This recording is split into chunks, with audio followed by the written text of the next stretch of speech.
First, just really want to thank each and every one of you for being here this morning.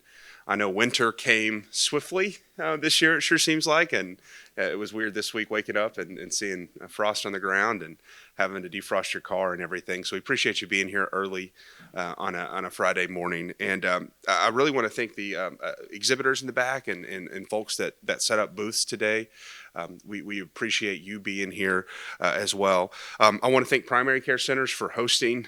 Barry, you've got an awesome team in this event space that you guys have put together over the last few months. It looks awesome, and you deserve a lot of recognition and credit for that. So congratulations to you and your team for pulling that off.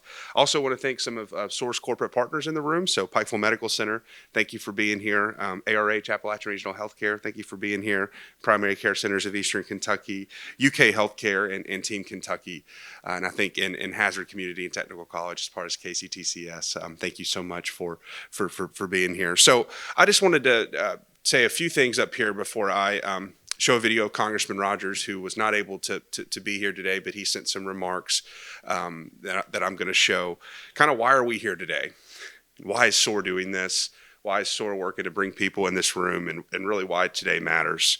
Our organization, SOAR, just like everybody in this room, I think everybody's for increasing opportunities, increasing investment, creating jobs, all the things that we talk about on a daily basis in the region.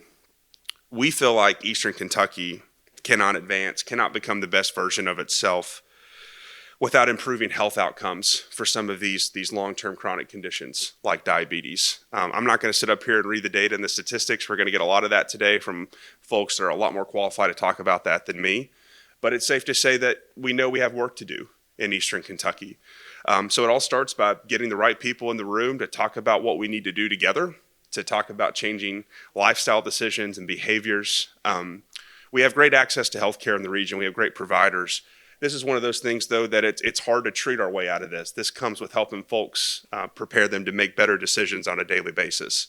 And so we think that's why this is important, because when it comes to economic development and when it comes to all those things that we get really excited to think about and to talk about, this health conversation is part of that too.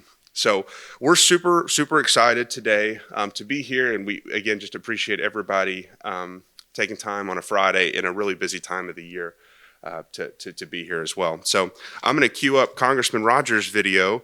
And as I'm doing that, I want to call out Andrea Begley from his team is in the crowd. So if anybody needs anything from the congressman today, Andrea is the person to go to. So Andrea, thank you so much for being here. And we hate that Congressman Rogers couldn't be here in person, but we appreciate him sending the video. Hello to all of my good friends in Eastern Kentucky. I want to thank SOAR and Executive Director Colby Hall for hosting this important diabetes symposium in the heart of Kentucky's Appalachian region. We have faced high rates of health disparities in our region, specifically for cancer, diabetes, heart disease, and obesity. While we've made great strides in addressing those medical concerns, we have battled generations of challenges in healthcare over the decades, including bad eating habits, barriers in transportation, lack of access to health screenings, and fighting long-lasting stigmas. It has also amounted to some of the nation's highest rates of mortality here at home, making these discussions vitally important to the future of wellness in our region. The Kentucky Cabinet for Health and Family Services recently released a report showing 16% of adults in Kentucky's Appalachian counties have diabetes, and we're losing more Eastern Kentuckians to diabetes than any other part of the state. And that gravely concerns me. The greatest danger with diabetes is the estimated 100,000 Kentuckians who have the disease but don't know it. We have our work cut out for us, but I believe we have the right formula for success with folks who are here today. We are on a mission to turn the tide on diabetes and improve education, awareness, and access to care in the mountains. I want to thank you for being on the forefront of this important work, and I bid you Godspeed. Kentucky.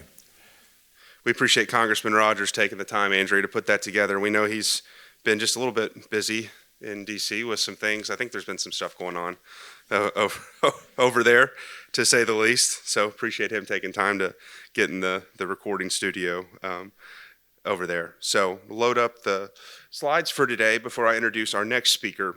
So Barry Martin is the Chief Executive Officer of Primary Care Centers of Eastern Kentucky. Primary Care Centers operates 4 rural health clinics in the heart of Appalachia in southeastern Kentucky. Barry started the organization in 2003 with the goal of providing quality health care to the residents of the region and to contribute to the communities where the patients live. Barry began his career in healthcare straight out of college as a Kentucky Medicaid auditor. He worked as a controller in a long-term care facility after he left state government. His next move was to the position as the CFO of Shriners Hospitals for Children in Lexington, Kentucky. During his experience at Shriners, he remained involved in working with RHCs as a consultant, and this helped him decide to return to his home region to make a difference. Barry's work ethic, along with his 30 years of diverse healthcare experience, has given him the business understanding and industry knowledge to build a clinically integrated, multi-tiered, patient-centered primary care system using the RHC model. The practice includes family medicine, pediatrics, OBGYN, behavioral health, dentistry, a diabetes center, pharmacy, and other ancillary services all in one location. Additionally, he has developed unique relationships with various partners to meet the needs of the patients primary care center serves. Working with the local hospital, the University of Kentucky, and a regional community mental health center, he has developed innovative approaches to issues faced by the patient population served by primary care centers. Barry has the willingness to adapt to an ever-changing healthcare environment, and he makes needed investments to serve the patient population and meet their needs. Barry graduated from the University of Kentucky in 1986 with a Bachelor's of Science in Accounting and obtained a Master's of Health Administration degree also from UK in 1995.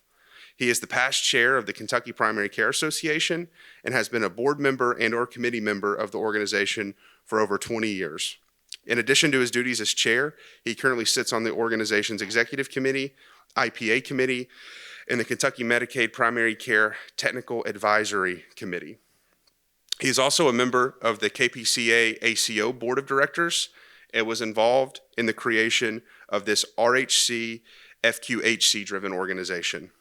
Some of his past service includes chair of the Kentucky Mountain Health Alliance, president of the Hazard Rotary Club, and he currently sits as the chair of the Board of Regents for the Kentucky Community and Technical College System. So Barry, come on up to the stage, and thank you again for hosting us this morning. We really appreciate you and your team.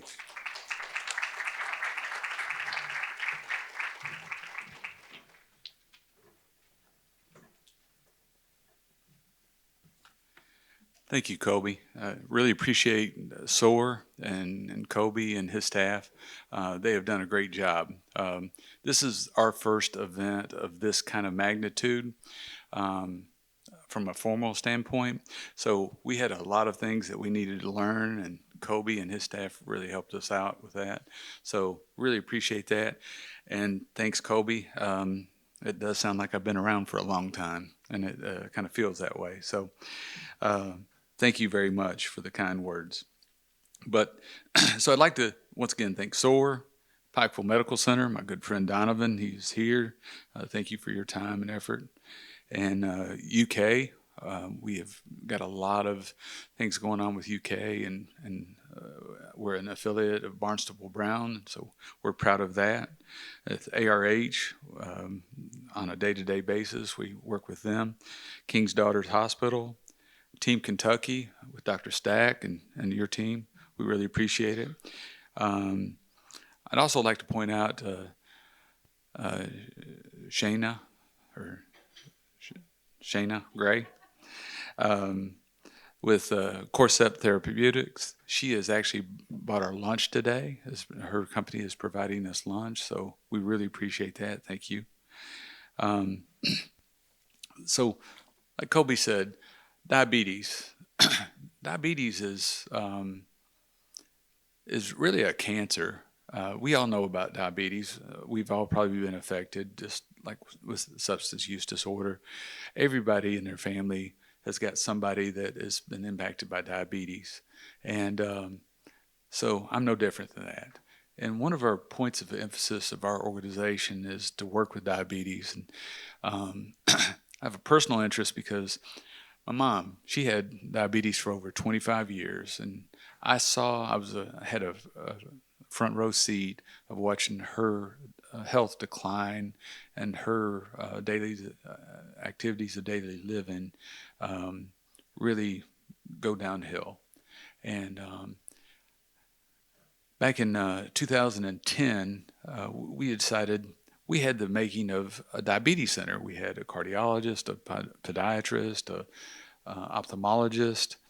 We could do the labs there for everybody to have their labs done on the same day. So we decided we would start trying to have a diabetes center.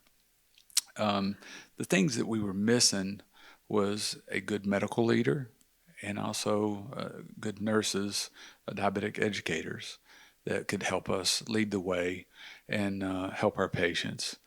And so with the addition of Dr. Jones, our medical director, he's leading our efforts with that as well. And over the course of years, we tried to find diabetic educators.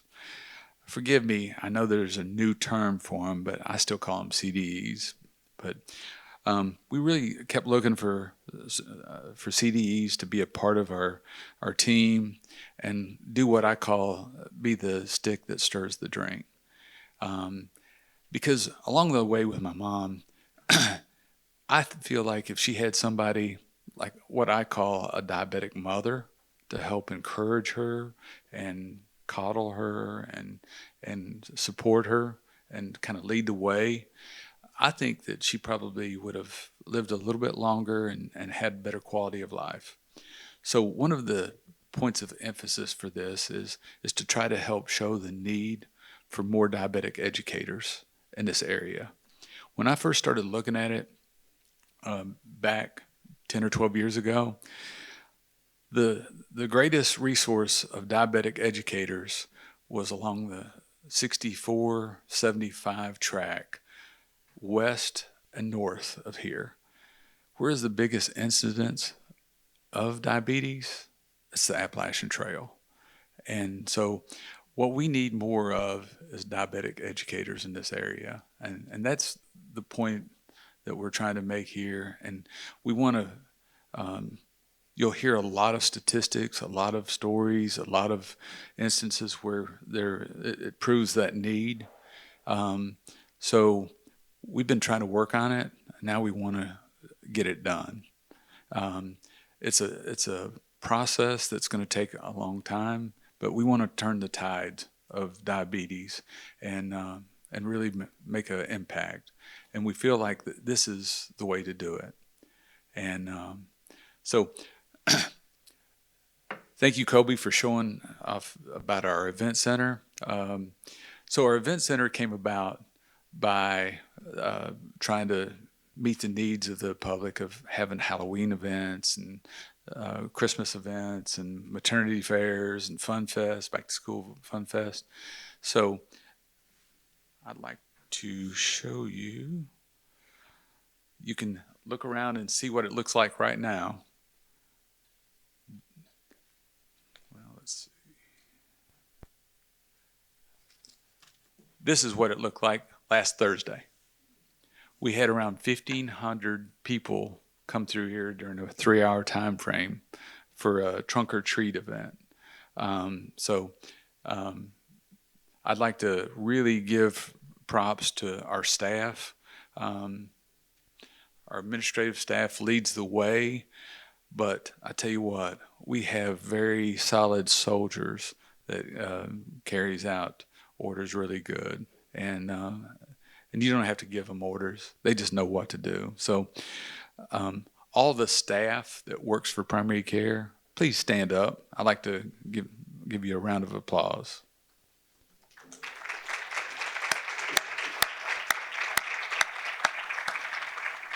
Thank you for pulling this off. Honestly, the last 2 days was nothing short of a miracle. So I'd like to appreciate that. At this time, Kobe.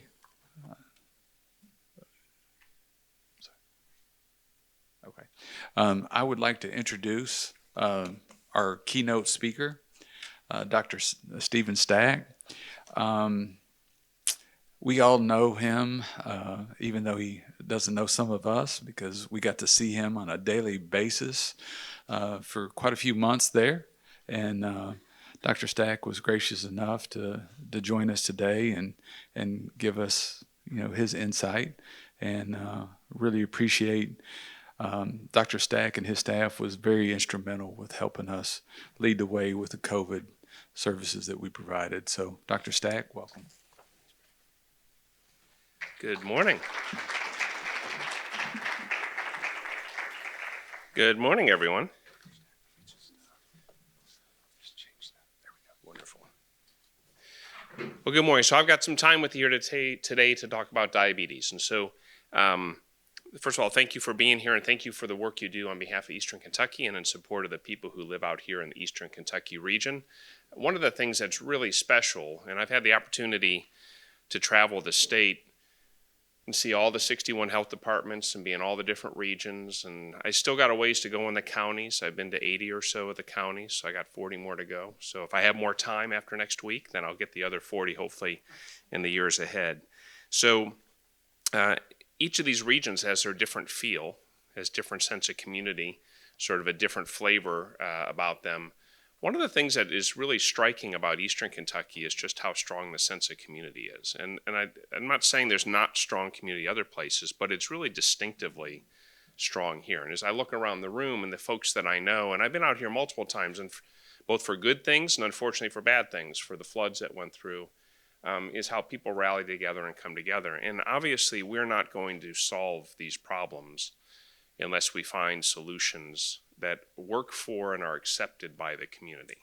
And so your role in this is essential to any success we're going to have. And so thank you for what you do, because if we're going to find a way to turn this around and have better health, it's going to have to be because the people who are supporting the health of the community have identified and found things that the community itself will accept and embrace and take ownership in for themselves as well. And that won't happen with folks like me just traveling in here and parachuting in just to say things.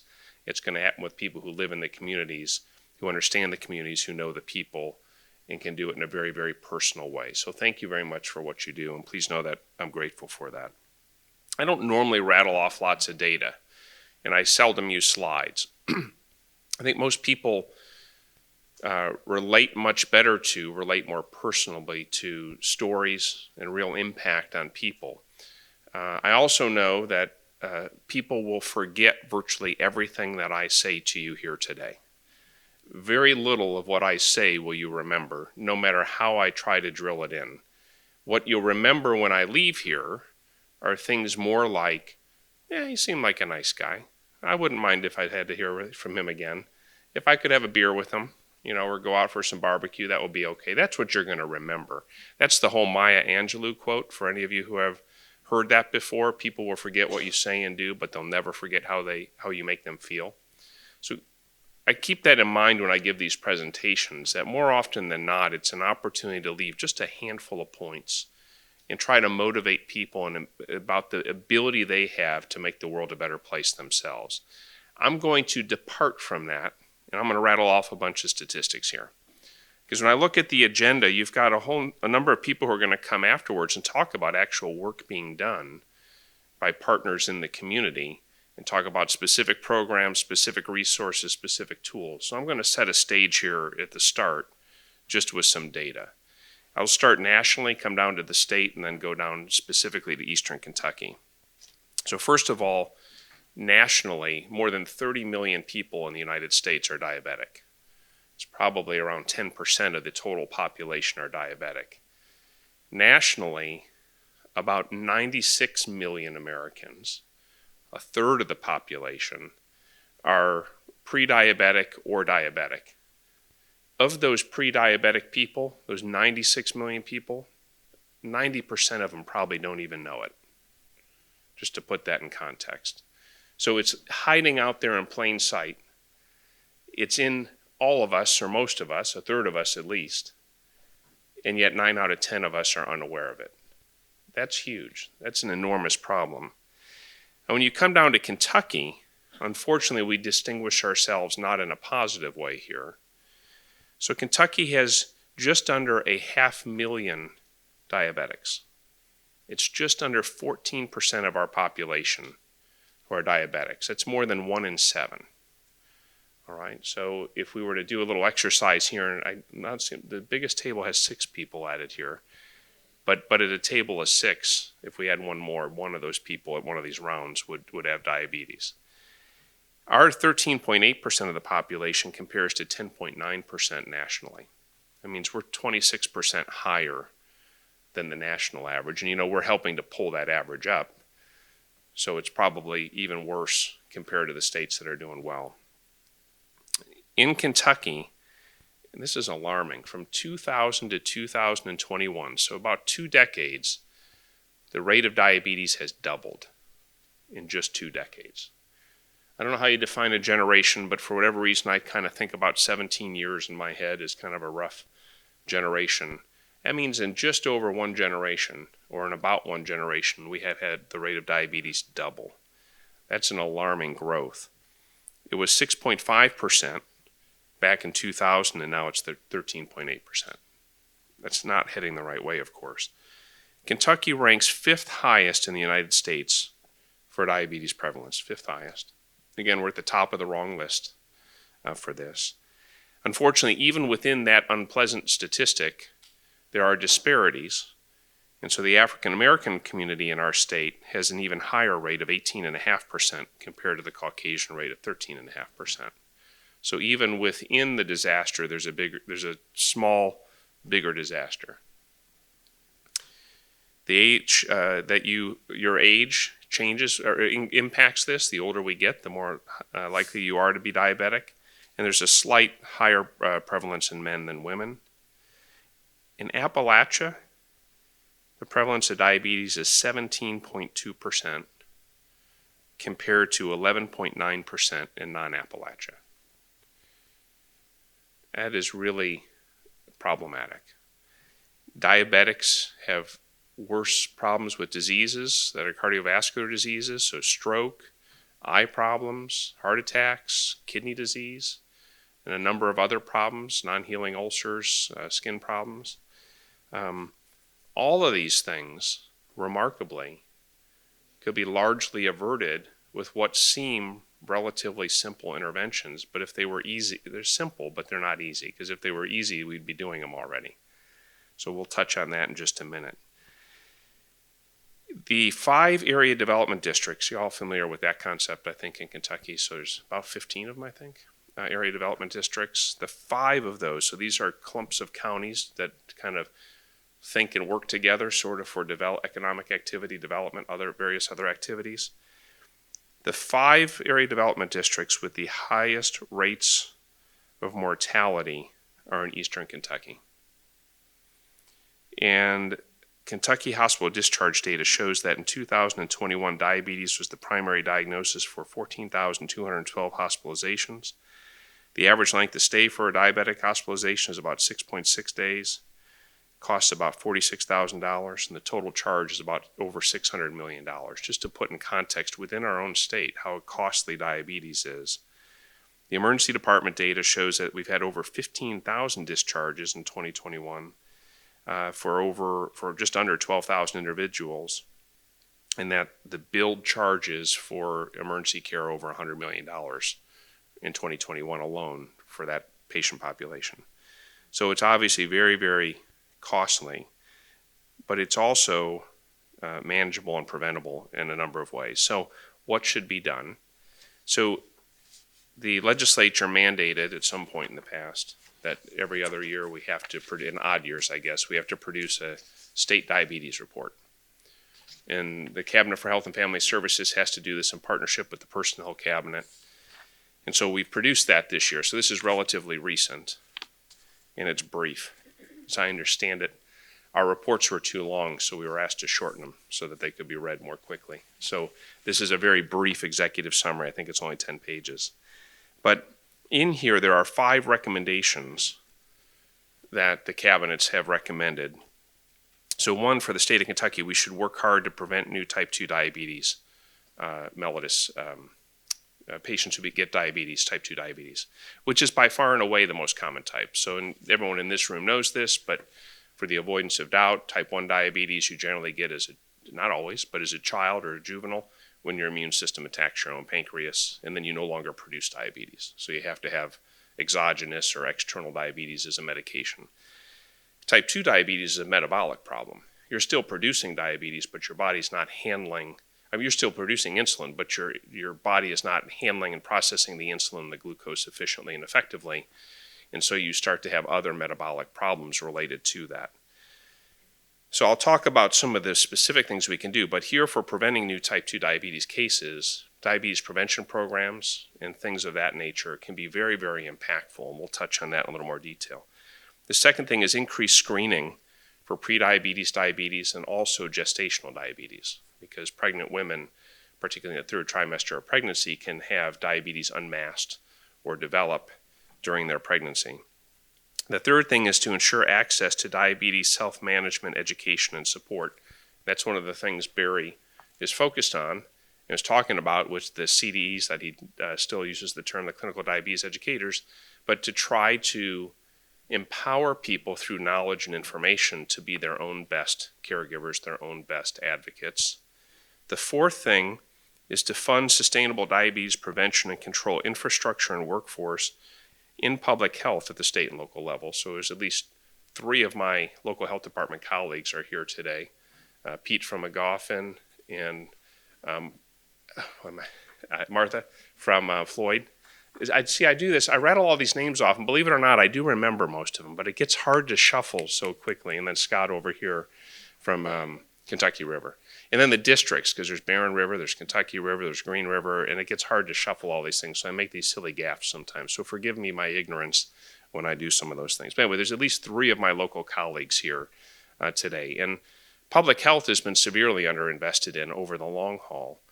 At the moment, we're in a relatively good place in rebuilding and trying to make it stronger again so that public health can do population health at the state level to try to prevent some of these harms.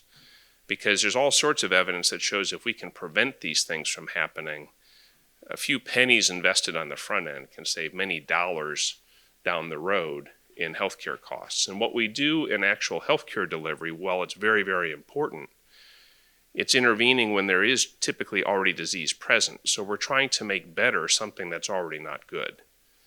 Much, much better if we can go upstream and prevent things from becoming bad in the first place. You're not trying to restore as well as you can. You're trying to maintain it where it's already good. So public health is really important in this. So that's the fourth element. And the fifth one is to improve capacity and access to diabetes surveillance information technology tools, things, software and data systems, things that can help us understand what's happening, understand where to focus our efforts, understand where our efforts are actually having impact so we can do more of that. And perhaps where we have what we thought are good ideas that are not particularly impactful, perhaps we have to stop doing those things so we can focus on things that are more impactful. So again, it's preventing new cases, improving screening, ensuring access to diabetes education, funding sustainable public health in support of prevention, and improving the capacity and the knowledge through IT systems and information. So what is being done? So there's a lot that's being done. So from the public health standpoint, what we're doing here in Kentucky is we're working hard to increase access to and participation in accredited diabetes self-management education and support programs. So the Kentucky Department for Public Health, in partnership with a large number of our local health departments and others, actually has a free diabetes prevention program. We have a group that does diabetes prevention and control at the Kentucky Department for Public Health and works with partners.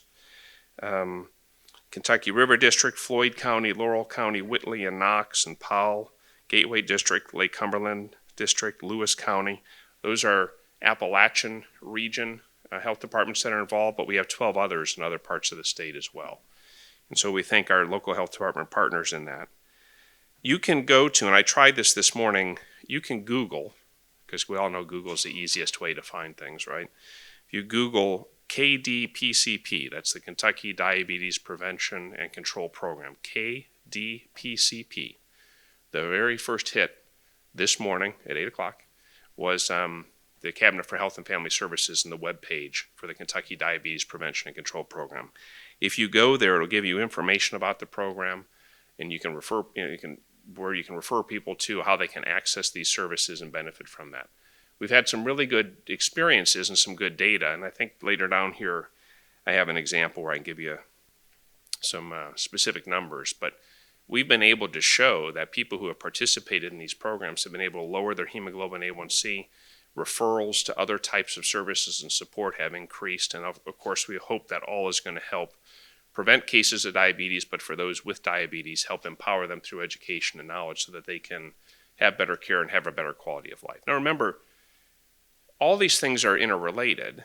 The Cabinet's mission, the Cabinet for Health and Family Services mission, is to ensure that every Kentuckian has the opportunity to reach their full human potential. We are committed to working as hard and as effectively as we can to making healthier Kentuckians and healthier communities. And remember, it's not just their health. I mean, the health is important, but the health means that they can have richer, fuller lives through their human journey with their family, their friends, their community, their loved ones. Remember, this is economic development at its heart too, right? Healthier people are better workers, can work better, can be at work more often, right? That's better for the economy. It's better for our overall communities. So good health is foundational to good economies and effective development in our communities. So all of this stuff is intertwined. The second thing we're working on doing is increasing access to and participation in Centers for Disease Control recognized diabetes prevention programs. So we have Live Healthy Kentucky, or Live Healthy KY is our diabetes prevention program that we do through the public health system. But there are 23 national diabetes providers programs across the state, 23. No one needs to feel locked into any one offering. You can pick the one that fits you if it's available in your region. And they do it in multiple different ways, in-person, online, distance learning, and a blend of the two. And so there's a lot of different options. One of the things, where is it on here? It's later down on my points here, but I want to encourage you to take a look at, specific to Eastern Kentucky, preventdiabeteseky.org. So preventdiabeteseky.org if you haven't been there. Has anyone in the room seen that website? So I encourage you to go there. There are stories told by Eastern Kentuckians about their journey and experience with managing diabetes, intervening in diabetes. If you go there, and I'm just going to I felt really silly this morning as I was talking to Andrea from Representative Rogers' office and Scott Lockhart over here and Fran Feltner. If you go on that website, you all are used to the map of Kentucky that shows all the counties and the Eastern Kentucky counties shaded. I was trying to touch on Perry County, and I thought it was just that little ditzel that's up in the northwest. I didn't realize it was connected to that bigger swoop. And this makes me feel like an old man, but I was on that little tiny iPhone trying to touch that little dot in the middle there and hitting Clay and Breathitt and all these other ones. And they thought I was crazy, but it turns out that Perry's much bigger than I thought it was. Had I known that, I would have touched the bigger part. I would have had more success. But if you touch on those counties, it'll show you offerings that are available in that community, specifically that community. So primary care is up there, is one of those offerings here in the county for where you can go and get diabetes education. And there's other offerings as well. So I'd encourage you to take a look at that. That's a partnership between the Department for Public Health at the state level, Apple Shop, and our partners in the Kentucky Diabetes Prevention Control Program. So I encourage you to take a look at that. It's a wonderful online resource. And it's good to hear people in their own voice from the community telling their own stories. The third thing is to facilitate and support health system diabetes quality improvement efforts. So this is the third thing that the Kentucky Department for Public Health is doing. And so we've had a good history in the last 5 years, despite COVID, of doing these quality improvement projects that focus primarily on connecting diabetes and prediabetes care teams with primary care practices. And through this work, we've been able to show the benefits of using bidirectional electronic referral as a mechanism to connect not just healthcare systems, but also community-based organizations. Now, this is not the point that my team gave me here to mention, but I'm going to use an example. So yesterday afternoon, we had the chance to spend a couple hours with Fran over at the Center for Excellence in Rural Healthcare, and we had time to spend with Barry here at Primary Care and seeing his Beacons of Hope, where they have a recovery community for folks suffering from substance use disorder. But one of the things Barry does here in the clinic is they have a retinal scanner, and they're able to take retinal pictures and send them over to University of Kentucky and have an ophthalmologist read those. And if there's evidence of diabetic retinopathy, they get a report back that finds that there's diabetic retinopathy. And then Barry's team is able to refer them to local ophthalmologists so that they can get screening and care. But they do all of that through the primary care model and help set someone up specific, because remember, you have to take the window of opportunity you have. When you make it more complex, people don't follow through, right? So it's one of the reasons with harm reduction, we say you have to dispense the Narcan to people. You have to actually give it to them. Because when you prescribe it to folks who have just emerged from an overdose, they have only about a 2% chance of going to pick up the prescription, even if they have health insurance. All right, same principles apply to just about any disease. Maybe worse with the opioid and substance use disorders, but same principles for adherence and compliance apply to these other things. Once you tell someone you should do this, but it takes them 5 steps to do it, the likelihood of them doing it is dramatically low. So what I saw here yesterday, what Barry and his team do here, is someone comes in, they have a primary care visit, they scan their retina, they get a report, they call them back promptly, offer to schedule for them their appointment for their follow-up, and make it as easy as possible for that person to go and get the care that they need. That increases the likelihood of follow-through, increases the likelihood they start getting treatment, and hopefully can avoid things like blindness, which once you get to severe vision impairment, not only is your quality of life horrible, but your ability to support your own activities of daily living, your ability to go to work, your ability to take care of grandkids, all of that stuff goes out the window or is markedly impaired, right? So that stuff is all very, very important. And again, it's being done here locally and being done right here in the community, which is really important. It's bringing the care where possible closer to home. It also is a great benefit because for those patients who don't have evidence of retinopathy, there's no need for them to go travel into the bigger city to go see subspecialists for certain kinds of things. Because if you can screen them here and say you don't need to go there, that works. And believe it or not, that's better for the big referral centers too. Because if they're focused on receiving people who have already been screened and they know need their services, it's all that practicing to the top of whatever your skill or ability is, you optimize the efficiency of the overall system because people are doing more of what only they can do and others are doing other things that they can help and be a partner in.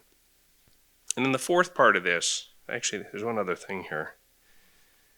Here's the example. We've got a lot of partners, so when I single any one of them out, of course I don't mean to leave others out, but we work with a partner called the Little Flower Clinic in the Kentucky River District. No, they're another partner. So the Flower Clinic, Little Flower Clinic, they didn't tell me where that is, but over the course of 1 year doing this diabetes prevention program, from 2020 to 2021, they were able to take Grace Health's, this is Grace Health's patients, their hemoglobin A1C down from 8.6% to 5.7%. So that's the difference between markedly abnormal to entirely normal. Right? That's a big difference in 1 year for a whole clinic's population. And they increased the referrals to Laurel County. So that must be up in the Northeast there if it's in Laurel County. So that's an incredible success. And if you can do that in 1 year, imagine if we could do that across the state and imagine how many people we could help. And then the final thing here, in everything we do, it's important that we work to provide equitable access to everybody.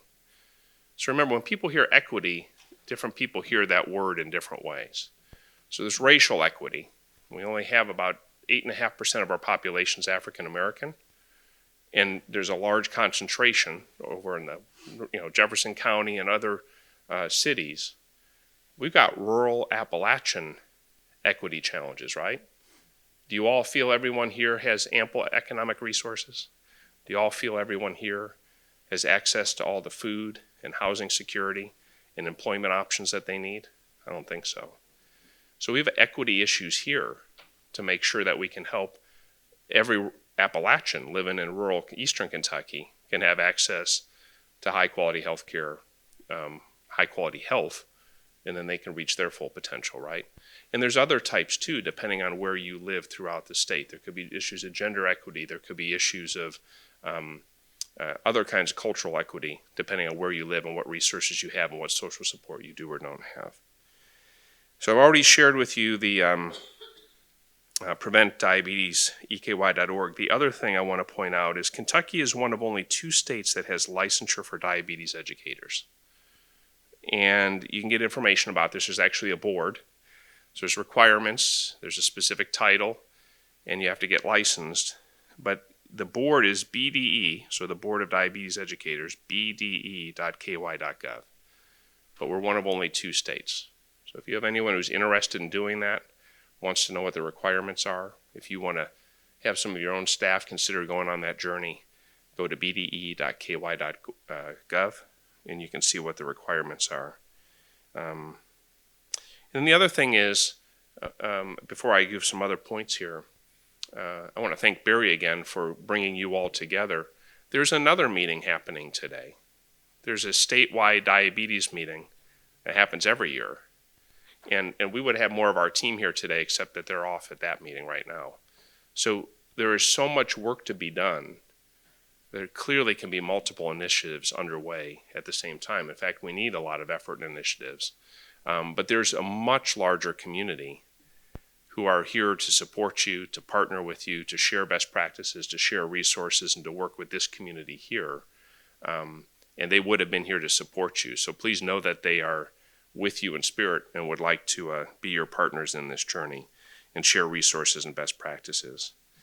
So as I step away from the facts and the figures, which I don't normally do because it puts everyone to sleep and then I feel like I take all the oxygen out of the room, I want to talk about a little bit of the things that I would normally talk about, which is when we take on big problems like this, it's real easy to feel demoralized and disempowered, right? Does anyone feel that's a little bit too big of a task to take on and like, why the heck make the effort sometimes because it's such a big problem, right?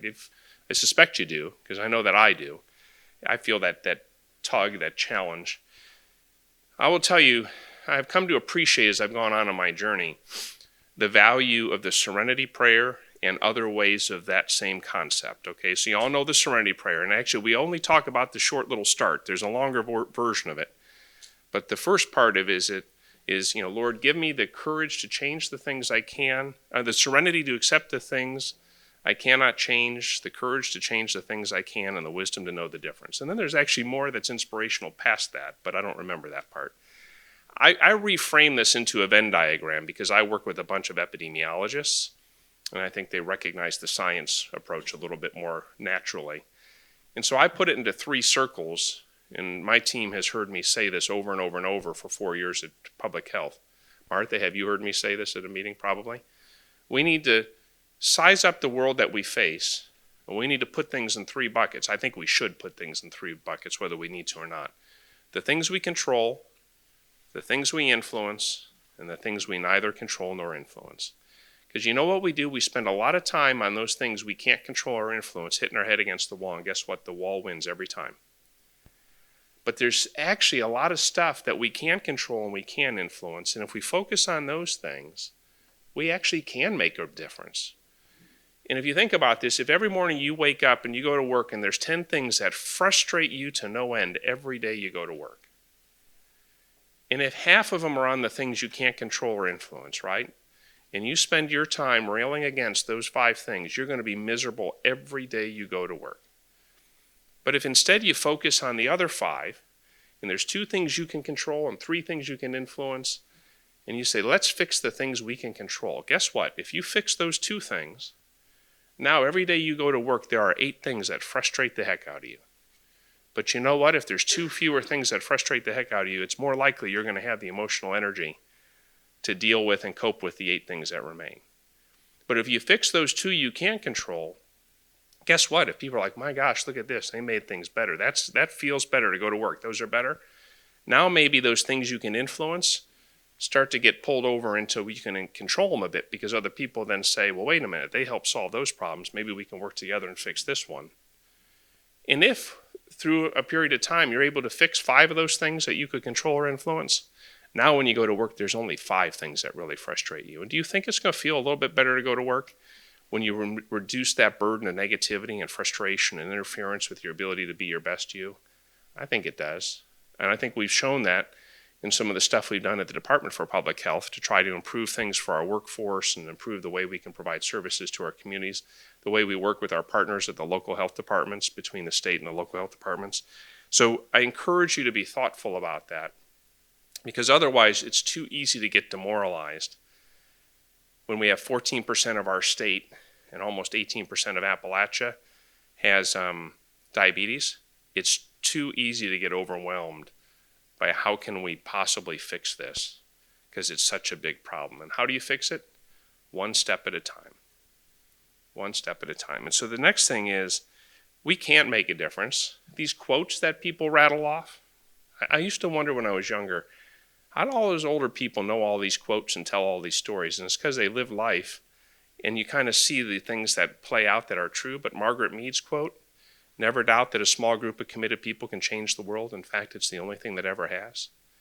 You can change the world.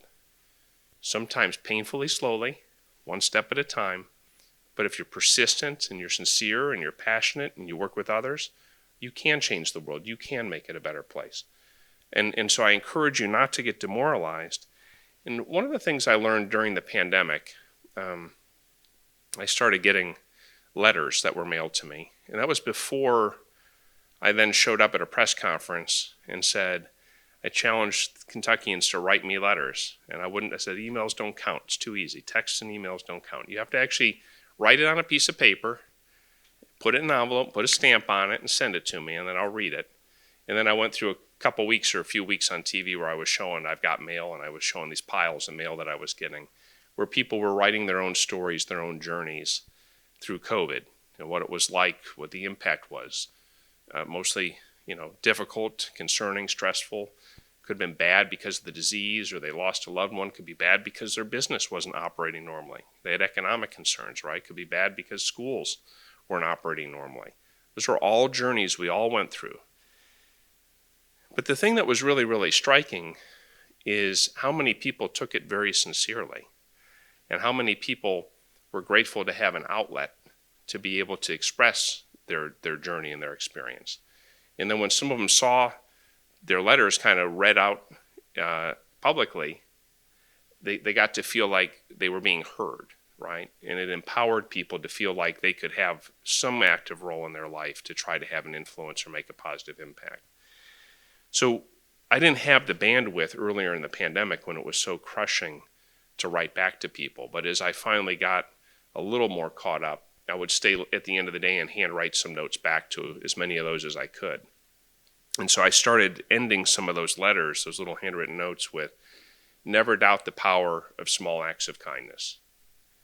So this feels really simple and really trite in some ways, but let me tell you, it is very, very powerful, at least from what I have been able to see in my career.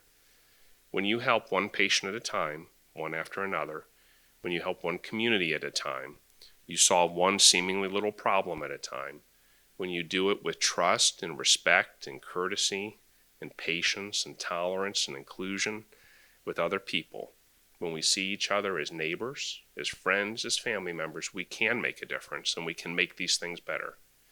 When we look at things like, wow, diabetes prevention programs have shown that if you just lose 5% of your body mass, 5 to 6% of your weight, and you are physically active for like 145 minutes a week. 145 minutes, folks. It's less than 3 hours. These are not astronomical goals. So I'm heavier than I should be because of COVID. I'm going to blame COVID for everything. I'm heavier than I should be. And I couldn't drink every day like some of y'all did watching those TV shows. I had to show up ready for work, all right? But I still gained weight. So if I were to go out and lose 12 or 13 pounds, my risk for getting type 2 diabetes goes down dramatically, in addition to being active just a few hours a week. And remember, physical activity is not going to Gold's Gym and bench pressing 220 pounds, all right? We're talking about going for a 30 or 40-minute walk in the afternoon a few times a week or every day. So if you could get someone to walk every day for 30 to 45 minutes and lose 5 to 10% or 5 to 6% of their body mass, a third of our Americans have a dramatically lower risk of becoming type 2 diabetics. Now, when I sit and have to testify at the legislature, they appropriately ask, okay, well, we're doing all these programs, but how are we going to save money? Healthcare is bankrupting all of us. Well, let me tell you, we're not going to save money because we make hospitals and clinics more efficient or cut their rates or try to pay nurses less or doctors less. We're going to save money if people are healthier. And how do we make them healthier? We change our behaviors. And the next talk after me is food as medicine, I think, right? Even Steve Jobs, the founder of Apple Computer Corporation, said, treat your food as medicine or you'll be treating your medicine as food, right? Does that ring true? Do you have some chronically ill patients who take so many pills you wonder how they have anything left for their meals? So treat your food as medicine or you'll be treating your medicine as food. And that was Steve Jobs. So if we could design and build better communities where people could walk to a grocery store, where people walked to an activity, they wanted to go see someone and it was more normal and natural, it was the path of less resistance to walk, you could do that physical activity stuff if we could do that. It has nothing to do with healthcare. It has nothing to do with Medicaid. The legislature doesn't need to be involved in it, neither does the executive branch. It's all about local communities. Can we design communities where people want to be active and outdoors and do things with each other? And you know what? It might have other benefits. Instead of us shouting and arguing with each other, I mean, we're at the height of political season right now. Instead of everybody saying how we're all different and we can't like each other and we can't treat each other with kindness and caring, if we were out being physically active and interacting with our neighbors, I bet we would recognize them more as our neighbors, even if we don't always agree. I mean, just think of all the compounding benefits of this stuff. And it sounds really simple and really silly. And maybe it is simple. I hope it's not silly. But it sure as heck ain't easy, because if it were easy, we would have already done it. And I can't do that from the job I have. I have the opportunity to have a lot of influence in certain things. But I can't do this from where I stand. This is what we have to do in our own communities and choose what kind of environment do we want to live in and what experience do we want.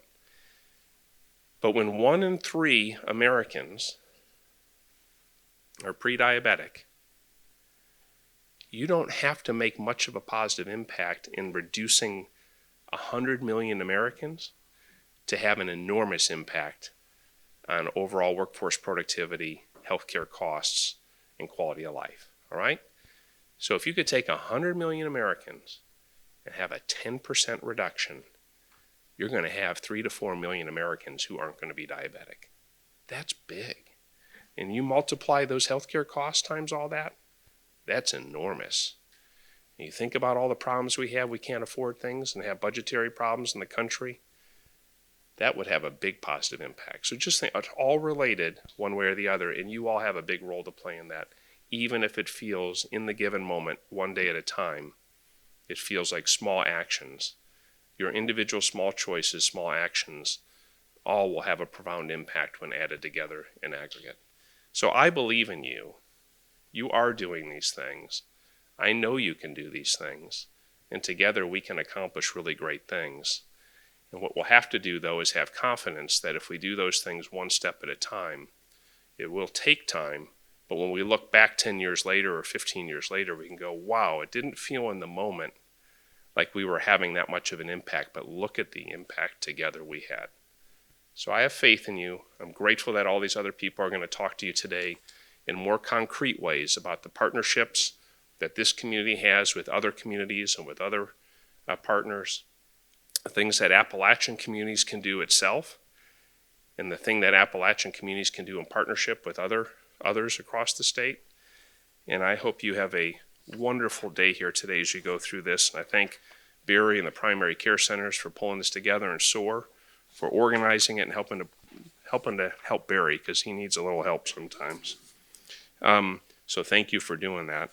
And now I'm told I have a little time for Q&A. Look at that. I didn't even look at the watch. It's 10 o'clock on the button. That's pretty good.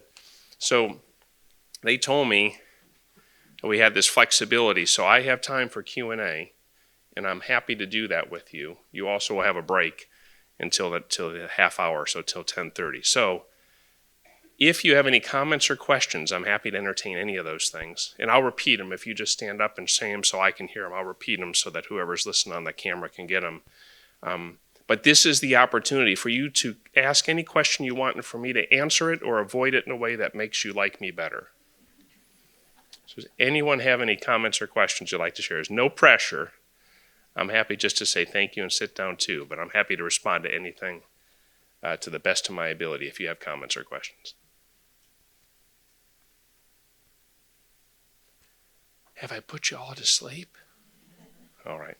Folks, thank you very much for everything you're doing, and thanks for being here today, and I wish you all the very best. I'm cheering for you because everything you're doing and we're trying to do together is going to have a positive impact on the communities we serve. So thank you very much. I appreciate it.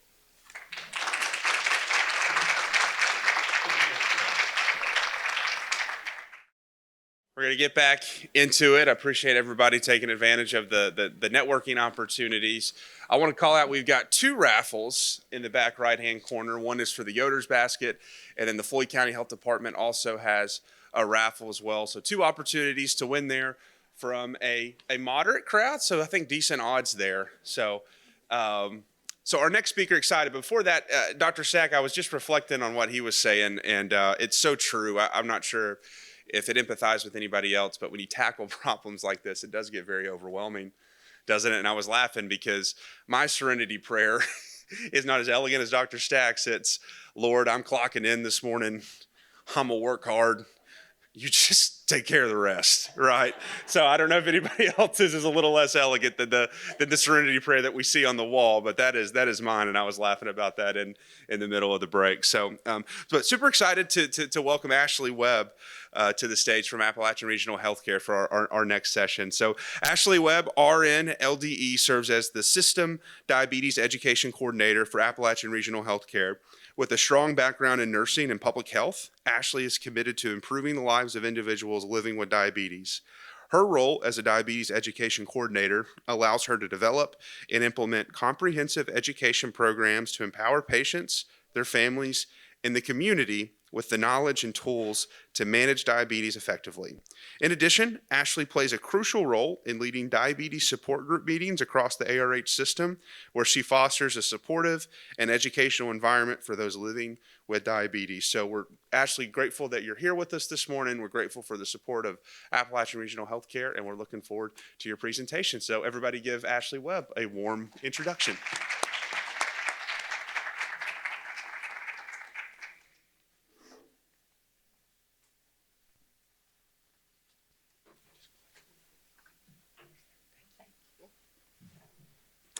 Let me get this down. I'm a little bit shorter than Colby and Dr. Stack. But thank you all for asking me to speak, for allowing us to come and get together like this. This is just wonderful to see everybody out and coming for the same purpose. So as he said, my name is Ashley Webb. I'm the System Diabetes Education Coordinator for ARH. And my topic today is food as medicine. And I'm going to specifically talk about food as medicine with diabetes. So we know that food as medicine has been around, the concept, for a long time. It actually goes all the way back to Hippocrates. Said, let food be thy medicine and medicine be thy food. So we just want to make sure that we get this out so that more people than just us knows this. We want to make sure that our patients understands, the community understands the importance and how that food as medicine can help our bodies. So what is food as medicine? It's the concept of using nutritional choices to prevent and manage chronic diseases as well as improve our overall health. And food that we consume can have a giant impact on our overall well-being. It plays a vital role in maintaining our health and well-being. It serves as a form of medicine by providing the nutrients, the vitamins, and the minerals that our body needs to function every day. And food is remarkable. It sustains our life. We have to think, if we don't take in the nutrition, we're not going to be able to function. We're not going to be able to live. It fuels our body, and it has an impact on the way that our bodies perform. It's essential building blocks for our cells and our organs, influencing our energy levels, our immune system, and our overall well-being. So just from these statements, you know that what we take in affects our entire bodies from our head to our toes, and it prevents and manages various conditions. So diabetes being why we're here today, and one of the main focuses on our food as medicine. What we eat, we know this as clinicians, has an impact on our blood sugar levels, our insulin sensitivity, and our overall health for individuals with diabetes. That's why whenever we do our education, we spend the majority of our time talking about nutrition and what to eat, when to eat, how much to eat. A balanced diet focused on controlling carbohydrates, monitoring portion sizes, and choosing those low glycemic foods. That helps to stabilize the blood sugars and reduce the risk of complications. So there's a lot of challenges and barriers. That's why we're here today. If things were always well with diabetes, we wouldn't need to come together like this. But there's challenges and barriers that we're going to have to look into and focus on overcoming.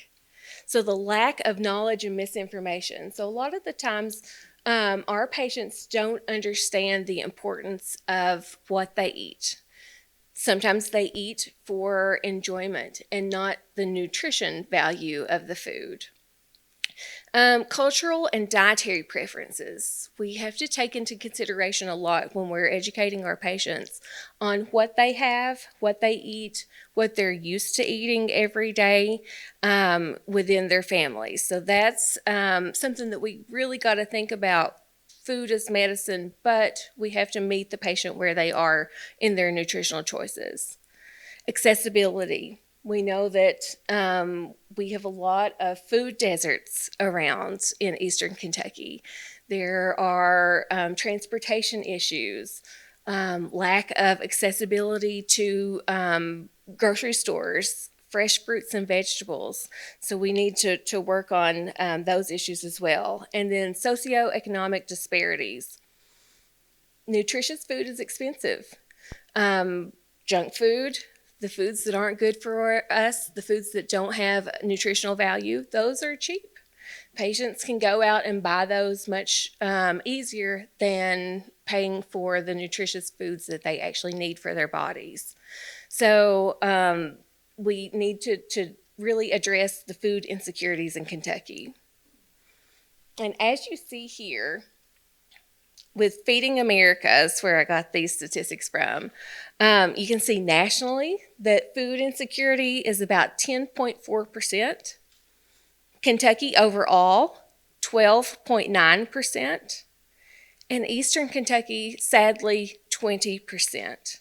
So 20% of Kentuckians are food insecure. And that is a staggering statistic to me. It's to look at the national level versus Eastern Kentucky, that speaks volumes. So what do we do about food insecurity with diabetes? How does it affect diabetes? We know that people that are food insecure are 2 to 3 more times as likely to develop diabetes than non-food insecurity communities. That goes along with the cost of nutritious food, and the calories that they get in aren't the ones that we actually want them to eat for their diabetes. People that already have diabetes and are food insecure most likely will have higher A1C levels, have higher risk of complications, hospitalizations, and poor mental health. So it just plays a role, all throughout our bodies if we have food insecurity, because if you're food insecure, you're worried about, do you pay the bills? Do you buy food? Do you buy cheaper food? Do you buy healthy foods? That's a lot of questions that patients in our area face. So I want to talk about some of the food improvements for food insecurity that ARH is doing. So the first talks about our farmers markets and voucher programs. We've been able to bring farmers markets to many of our hospitals across the system on site for our patients and our staff and the community to be able to have access to those fresh fruits and vegetables. We have a Carrot Cash program where we provide vouchers for kids to be able to go to the farmer's market, buy those fresh fruits and vegetables. That gives them a sense of pride in what they buy. And then diabetes dough. So that's for our diabetes patients that come to our support groups. And we give them vouchers where they take to the farmer's market and are able to buy fresh fruits and vegetables. And then we are partnered with the Kentucky Home Place for a senior produce voucher program in Harlan with a local produce vendor there. And then we also have employee gardens that are available at many ARH facilities that our employees have actually built themselves. And they've planted the seeds and harvested the vegetables right there at the facilities. We also are a member of the Food as Health Alliance Partners. Could somebody grab me a water? My mouth is like cotton all of a sudden. I'm sorry. Thank you very much. I want you to be able to understand what I'm saying here. Thank you. ARH is a founding partner in the Food as Health Alliance project that's through UK. We are committed to several efforts on as in this partnership with the Food as Health Symposium, and we are committed to providing education to our providers and our communities for the nutrition related to food as medicine.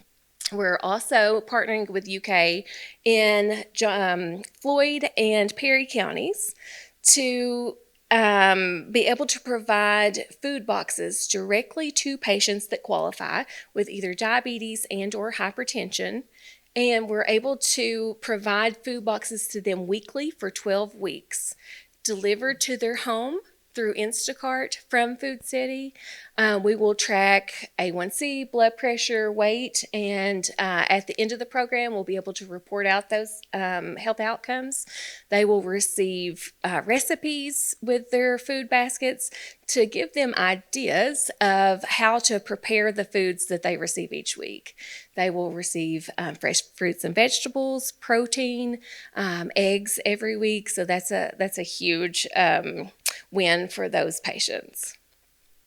And then the Food as Medicine course through the American College of Lifestyle Medicine. We provide that free to our staff and our providers.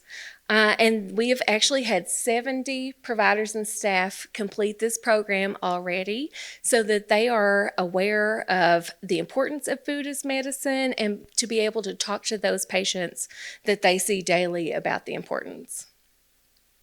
We also have food pantries in the hospitals. We have one, our pilot program was in Morgan County.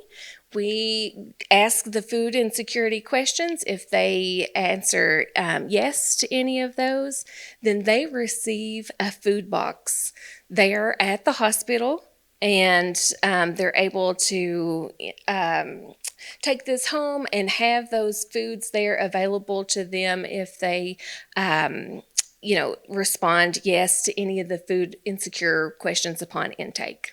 And around 20 boxes have been distributed each month in Morgan County. And now this month, we're actually expanding to the hospitals in Floyd County. We want this program to be spread across the system, just another way to help those patients that have food insecurities.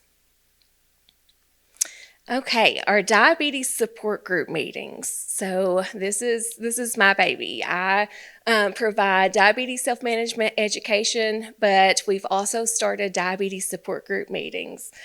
We started with 3 counties in Floyd, Johnson, and Pike counties. We've now expanded to 7 locations over this last year and a Zoom option. We have 4 new locations coming next year. But the biggest, I guess my proudest moment for our diabetes support groups is for I got ahead of myself. I'll give you some statistics first. We've expanded to 7 locations across 2 states. 218 individual participants have attended at least one diabetes support group over the last year. We've reached a total attendance of 739 in those 4 locations, adding in January of 2024. Through the Palatine Foundation grant, we have been able to provide food bags to the participants in our Big Sandy regions each month. We've provided 439 meals per day to date, and I choose a diabetes-friendly recipe each month. And we have an extension agent, or in Hazard, at our Hazard location, we actually have a chef that comes and demonstrates the recipe for them right in front of them. They get to participate. They get tips, how to hold the knives, how to store foods. They see the recipe. They taste them there at the meeting. And then they go home with the recipe and the foods to prepare it at home. So we've also provided 153 free health screenings, including 140 A1C tests. You can see there in the picture that's our extension agent, Andy, in Floyd County. She's demonstrating the recipe, and underneath is an example of one of the month's ingredients that they took home with them. And then you can see the recipe, and we actually had a lady come up to me, I think 2 meetings ago, and said, I've tried so many more foods since I've been coming to the diabetes support group, and I like them than I have had at home. She said, I would not have tried these foods on my own, but now coming to the support group, I know that I can eat these healthy foods. So that was a big smile in my heart. With the A1C checks, we've had, and this is just in the Big Sandy region, 56% of our participants have had their A1C checked at least once. 74 of those that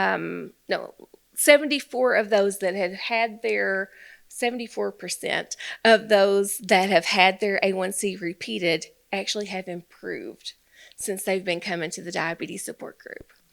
And then I've had a participant that has came to 12 of the diabetes support group meetings. She's also attended individual and group diabetes self-management education, and she has lowered her A1C by 3.9 points. She has done very well and taken everything serious, but she attends the support group. She attends the diabetes self-management. She knows the importance of those healthy foods. So the future of food as medicine and diabetes. We want to increase patient and provider education. We have to get the word out to why it's important to eat your fruits and vegetables. We've heard that our entire lives, but what does it actually do? Collaborations. So those of us that are here today, we need to be able to work together and to improve the lives of our patients. That's our main goal, is to help patients with diabetes, to be able to work together and to pull our resources together for the better of the community. And food as medicine and diabetes provides a promising path towards improved health outcomes. but we have to get the word out. We have to get the importance of why that all of our patients need to take this seriously. So my challenge for you, stay informed. Take the course, the American College of Lifestyle Medicine course. Individualize your care. We know that what works for one person may not work for the next. We have to meet the patient where they are in their diabetes journey. And we have to prioritize education. So many patients out there have diabetes, but very few actually get education. We have to get the word out of why diabetes education is important for every patient and why we need those new diabetes educators. We want to empower and motivate. We have to get behind our patients and be a cheerleader for them and let them know exactly, you're doing great. Just keep going and doing what you're doing. Those collaborations that I was talking about. We've got to get together and pull our resources together, but we have to get also out in the community what resources are available. So, at our health fairs, at our, the community meetings, we have to let people know what exists in our regions. Because if they don't know, they can't take advantage of it. But thank you very much. That's what I've got.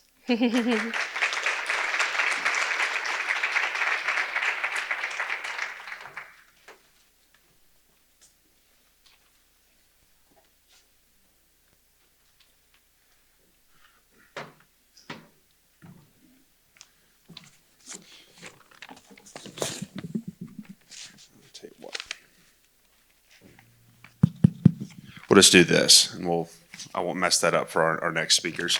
Hey, we got a red Explorer that's parked, license plate ASW 540. We just need you to move your vehicle. I'm not sure if it's blocking, so if you have a red Explorer in the room and you don't mind to repark it outside, that would be greatly appreciated. Thank you. So Ashley, thank you so much for that presentation. We forget sometimes about food being medicine, but it most definitely is, and some really inspiring stories there. And we appreciate you and Appalachian Regional Healthcare being a part of this event. So I'm super excited to bring up our next two speakers. They are here via the University of Kentucky Barnstable Brown Diabetes Center. So first, I'm going to introduce Clotis Johnstone. Clotis is a physician assistant and certified diabetes education specialist in her 9th year of clinical practice. She serves as the Associate Director of Education and Quality Services at UK Healthcare's Barnstable Brown Diabetes Center, where she combines her passions for clinical care and education to improve the lives of people with diabetes. And she's joined by Dr. Kristen R. Stakelin, who is currently an Associate Professor of Medicine and the Medical Director of the Barnstable Brown Diabetes Center and the Vice Chair of Ambulatory Operations for the Department of Internal Medicine and the Associate Chief Medical Officer for Ambulatory Specialty Services in the University of Kentucky Chandler Medical Center. She attended the University of Louisville School of Medicine and completed a residency at the University of Kentucky. After her residency, she was in private practice with an internal medicine group in Georgetown, Kentucky. There, she also served as medical director for a diabetes education center. She returned to the University of Kentucky Internal Medicine Group in 2007, and then she joined the Division of Endocrinology in 2010. Dr. Stakelin is certified with the American Board of Internal Medicine, a longstanding member of the ADA, and is a master's licensed diabetes educator and a certified diabetes care and education specialist. Her areas of interest include diabetes education and diabetes technology, as well as ambulatory operations and quality improvement. So Dr. Stakelin and Clotis, we're so excited to have you with us here today, and let's everybody give them a nice warm welcome to the podium.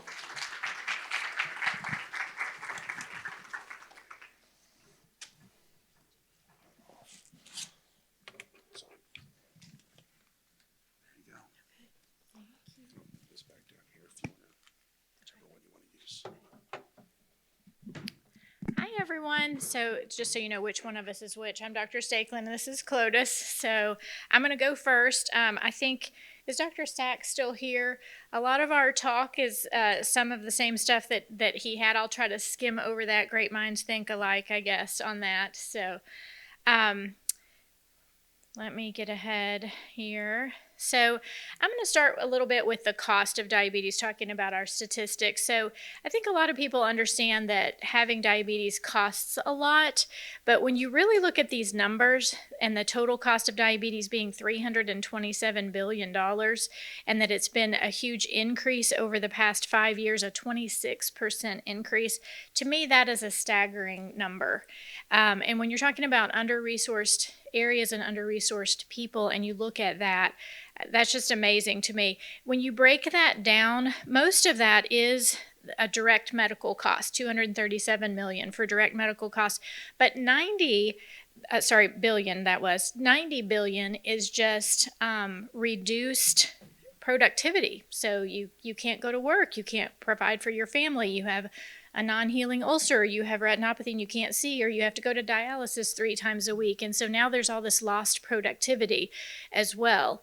If you have diabetes, so it's 2.3 times higher for people with diabetes than people who do not have diabetes when you look at their average medical costs. And care for diabetes is 1 in 4 healthcare dollars in the U.S. That's another staggering one to me, just the cost of all of this. And per Medicaid claims data, the diabetes was the second most costly chronic disease. So you guys have probably seen this map before, something similar to it. So the red outline is Appalachia. It goes up further north than I think a lot of people realize. But if you look at these shaded areas, that is what is defined as the diabetes belt. And so if you look at the number of counties in the diabetes belt that are also in Appalachia, and then you look at our state and the eastern half of it, you can see how prevalent this is. You've already heard that we're the 5th highest state for the diabetes rate in the United States. So residents in these counties are 1.4 times as likely to have diabetes than in non-Appalachian counties, and there's a 1 in 5 prevalence for people over the age of 45. When you break it down into Kentucky, you heard some of this earlier from Dr. Stack, but 12.5 is the diabetes rate for Kentucky, and in Appalachia it's 17%. And when you look at the national average being 11%, I mean that's pretty significant. It was primary diagnosis for about 11,545 hospitalizations, and that was back in 2019. So I don't have more recent stats, but when we know the growth rate, you can imagine how much more it is now. And then in 2021, we had 100,000 more Americans die from diabetes each year, so like for 2 years in a row, than what we had been having before. So that's an increase in 17% in 2020 and an increase in 15% in 2021 compared with the pre-pandemic numbers. So I think COVID, some of those healthcare problems that people had getting to their health care and some of the socioeconomic things that impacted us became even more pronounced during the COVID pandemic. So some of the challenges to diabetes care in Appalachia, so higher health disparities, which we've heard from a couple of our speakers, lower household incomes and higher poverty rates, lower health literacy, fewer healthcare providers, higher food and housing insecurities, which we just heard about, higher than average diabetes complication rates, higher mental health diagnoses, and more fatalistic attitudes. So that's well, I'm going to have diabetes anyway. Everybody in my family had diabetes, and so there's really nothing I can do about it. That kind of attitude, and then less access to advances in technology. I really like this slide. This was an article I read where it talked about how diabetes is not just a chronic medical problem anymore. It's actually a major public health failure. Particularly since type 2 is largely preventable. And so if you think about all the advances we have now and all the new medications we have for diabetes, and we're still looking at these tremendous rises in number of people with diabetes, number of complications and costs, then I really liked this this quote that this will not be cured or controlled with medical therapy alone. The number of people with the disease continues to rise at an alarming rate despite huge increase in spending on new treatments. So it's not just about medications and treatment. So in the meantime, what can we be doing? You see these stats and they look pretty dismal, but we can't just sit around and do nothing. So what can we be doing? And at Barnstable Brown, we will always answer that question with education. We are very passionate about diabetes education. It's why I do what I do. It's why Clotis does what she does. And so I thought we could take a moment to kind of break down. Let me ask a question though. How many certified diabetes care and education specialists do I have in the room? Okay. So I was afraid everybody was going to raise their hand and then you would be like, not needing to see these next few slides. So I'm actually glad to see there's not all that many. So I thought we would show you a little taste of what a diabetes care and education specialist can do with a patient. And so is anybody familiar with DSMES? Does everybody know what that stands for? It's Diabetes Self-Management Education and Support. And so the ADCES has 7 self-care behaviors that you can use as a framework when you're trying to educate someone with diabetes. And so it's an evidence-based, outcome-driven framework for patient-centered diabetes care. There's standardized terminology, it's common language, it's an easy way to communicate, so you are not having to come up with all of this stuff. It's been done for you, it's out there, it's published, it's standardized. And those 7 self-care behaviors are healthy eating, being active, monitoring, taking medication, problem solving, healthy coping, and reducing risks. So we're going to just really briefly hit some items on each of the 7. This was actually part of a much longer talk that I've given before, and I've taken out lots and lots of the slides, but we're going to at least hit a couple high points for each of the behaviors. So healthy eating, we've just heard about food as medicine. I love food as medicine and that alliance at UK Healthcare, so thank you for sharing that. So we're actually trying very hard to get a teaching kitchen at UK to be able to work on some of those things. But so when you think about the goals of healthy eating, a lot of times I'll have patients say to me, well, I know I'm not supposed to eat anything sweet. I know I'm not supposed to eat anything white. And I'll say, what? Who told you that? And, so they think rice, pasta, white bread, when in actuality, we want them eating a wide variety of foods and not just limiting their scope and thinking they can't have anything to eat. We want nutritionally dense, colorful foods, fruits, vegetables. I have people who think they can't eat fruit if they have diabetes. None of that is true. But you do want to think about, reducing sodium and sugar and saturated fats and appropriate quantities of foods. There is a medical nutrition therapy that's diabetes specific. It's a part of the overall standard of care for the ADA. And you can tailor this to personal food preferences and their financial circumstances. So when we, after the conference is over, we're actually going to ask if they can email you out a resource sheet that we've created. And on there are even some pieces of literature about shopping for healthy foods at the Dollar Tree. So what can you find if you are in a food desert and you don't have a grocery store? Here's the list of things that are usually at the Dollar Tree that would be on the healthy eating list. We like to teach food label literacy, just the basics, like here's how you find how much calories, here's the percent of fat, here's the number of carbs, just the very basic things on food labels. And then we've realized that tracking and monitoring what you're eating gives people an awareness and accountability, and it's actually a predictor of long-term dietary change, something that they'll sustain. We are big proponents of the diabetes plate method. Has anyone ever seen this? So if you think about like the kid plates with the dividers, so half of your plate should be all your non-starchy vegetables, all those colorful things, your leafy greens, your peppers, your onions, all those non-starchy ones. And then the other half is divided into quarters, and you've got your protein in one quarter and you've got your carb in the other quarter. So people who think they cannot have any carbohydrates, they can never eat a potato, they can't have any rice, that's really not true. They just have to do this in moderation and with portion control and with a nice balanced rest of their plate.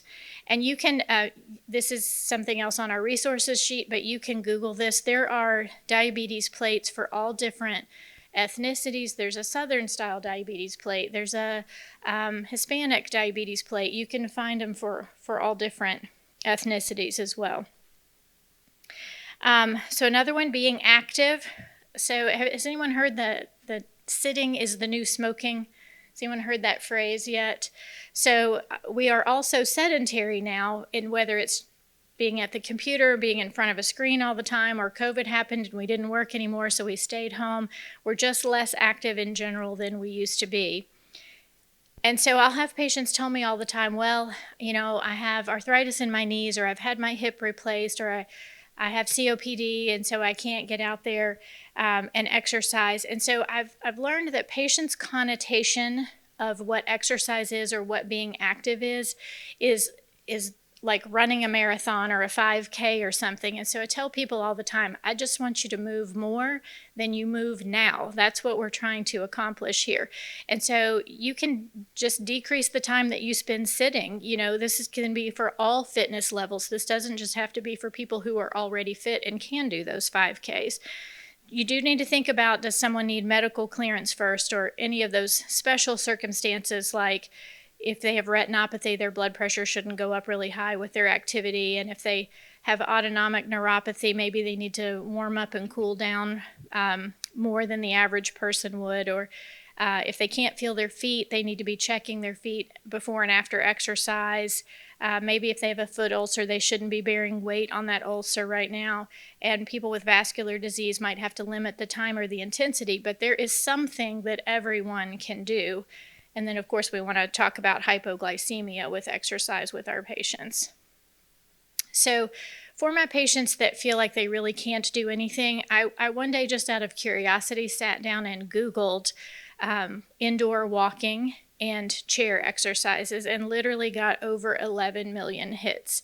So there are countless things that people can do from their chair in their home that are free of charge and do not require them to have a gym membership or be able to run down the sidewalk. One of the favorites that I saw was something called Leslie Sandstone's Walking Down Your Blood Sugar, so particularly for people with diabetes. I think, is this where I'm turning it over to you? We're going to trade out for a minute. No? Okay. Okay, just kidding. So patients need to know not only what they need to monitor, but when and how to monitor that thing. So it's very individualized. Some patients need to monitor their blood glucose once a day. Some people need to monitor it 4 or more times a day. Some people also need to monitor their blood pressure or their daily weights. So you've got to sit down with your patient and let them know what it is you want them to know, why you want them to know it, and how often you want them to check it. This kind of reinforces some of the other self-care behaviors that we're going to be going through, because, you know, if we want you to monitor your weight, then that has to do with increased activity. If we're monitoring carb intake or calorie intake, that's healthy eating. Monitoring when you take your meds, monitoring your blood glucose for risk reduction, so you know what makes your blood glucose go high and what makes it go low. There are lots of reasons for monitoring. For one, just to identify trends, but also to help them problem solve, which is actually one of the self-care behaviors.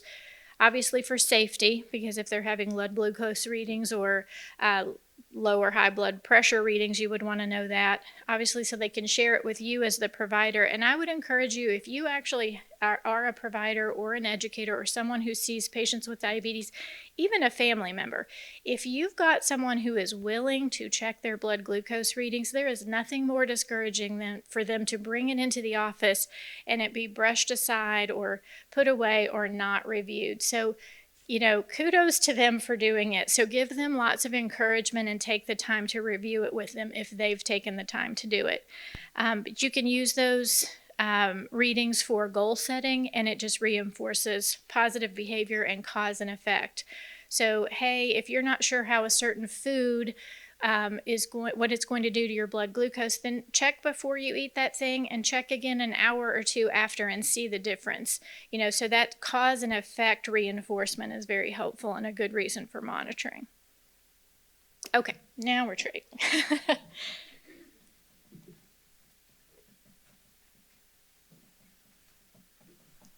Alrighty, so I have the latter half of the self-care behaviors. First one I've got is taking medication, and I'm going to give a disclosure really quickly. We said no disclosures. I'm very audience driven. I used to, before my bio was written, I used to teach middle school. So at this point, like if I wasn't pulling you guys in, you would be fist fighting.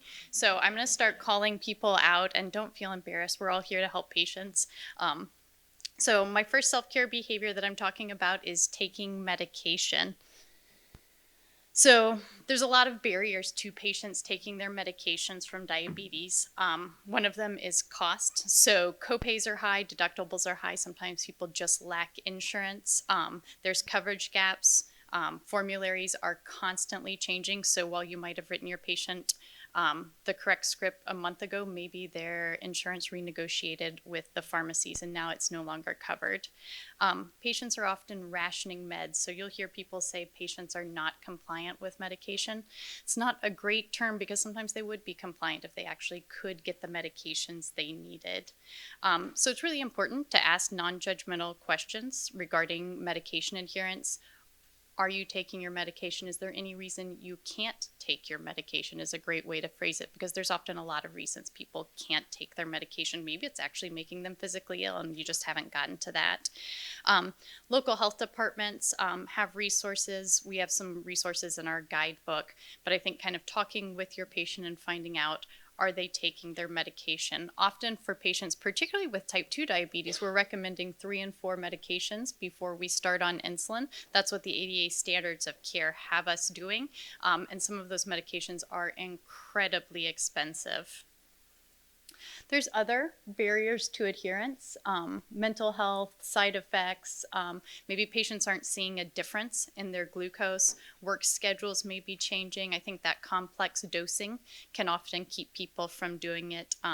Vision and dexterity issues play into it. And I think where the role of education really comes into play, how many of you guys work in primary care?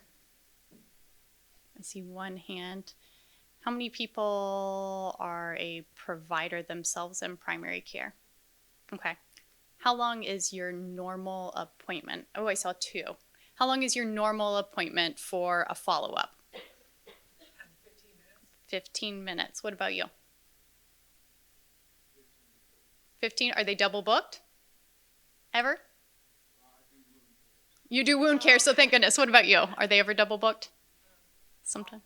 Often. Okay, so in 15 minutes for her or him or whoever that person may be, it's really hard to get down to looking to what is that barrier to adherence. So the advantage of having a diabetes educator or referring your patient to a diabetes educator is that that person has the time. It's not that our primary care providers or even our endocrinologists don't know these things or preventing, but it is a time factor. So I worked in primary care before I did endocrine specialty care. Same with problem solving. So problem solving is one of the self-care behaviors. So can you teach patients to problem solve? So the thought process in solving the problem is something that we can teach people. We can teach them to go through those cycles, think about strategies for finding the resolutions, selecting the most appropriate strategy, applying the strategy, and evaluating how effective it is. So if you come into one of our DSMES sessions, diabetes self-management education sessions at Barnstable, you will often see the educators working with the patient individually to kind of coach them through potential scenarios. So while you may prescribe a medication in a clinic, what's that patient going to do if they forget their medication, if they start learning their medication is lowering their blood sugar too much, perhaps on the day they go to cardiac rehab. So a lot of this is solving the problems related to medication taking, and that just takes time. In a 15-minute visit, we often don't have time to create scenarios. We are dealing with the scenario at hand. So it is an essential skill for diabetes self-management. He uses problem solving as a strategy for goal setting and attainment, as well as skills attainment. Recommended part of all DSMES curriculum. So I do think it is one of the more important self-care behaviors, and it's because it can really incorporate everything else. So you were talking about food insecurity earlier. Great talk. So what does your patient do when their food box runs out? So maybe their medication was appropriate 2 weeks ago, but their medication dose may not be appropriate once they have lower resources. We don't want to think of our patients living in that space, but unfortunately they often do. So problem solving can really influence each of those. Healthy coping. You guys all know, because you work in the healthcare space, diabetes is any chronic disease is a hard thing to deal with. So healthy coping is one of the self-care behaviors. So it's defined as a positive attitude towards diabetes self-management, positive relationships with others, and quality of life. It's crucial to navigating the other 6 behaviors, and ongoing support is so critical.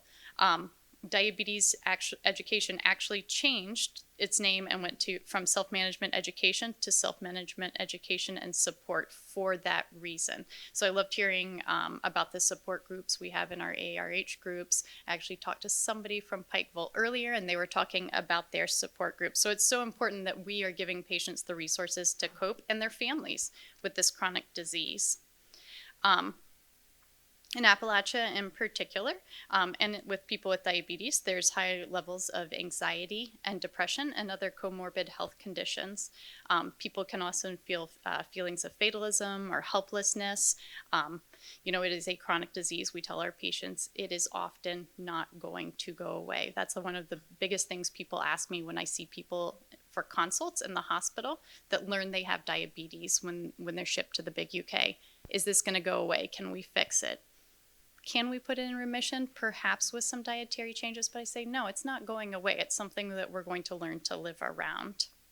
Dr. Stakelin had these slides from her previous talk, but it talked a little bit about Appalachia having higher, people in the Appalachian region having higher rates of somatization, which can lead to self-medication, substance abuse. There are more problems with a scarcity of mental health resources and providers. I'm from the other end of the state, so I'm from as far west as you guys are east. I'm from Paducah. And there is also a mistrust of mental health resources, or a big stigmatization. So back in my county, you don't go see a mental health care provider because your business is everybody's business. How many people hear that often? So people don't talk about that sort of thing where I'm from.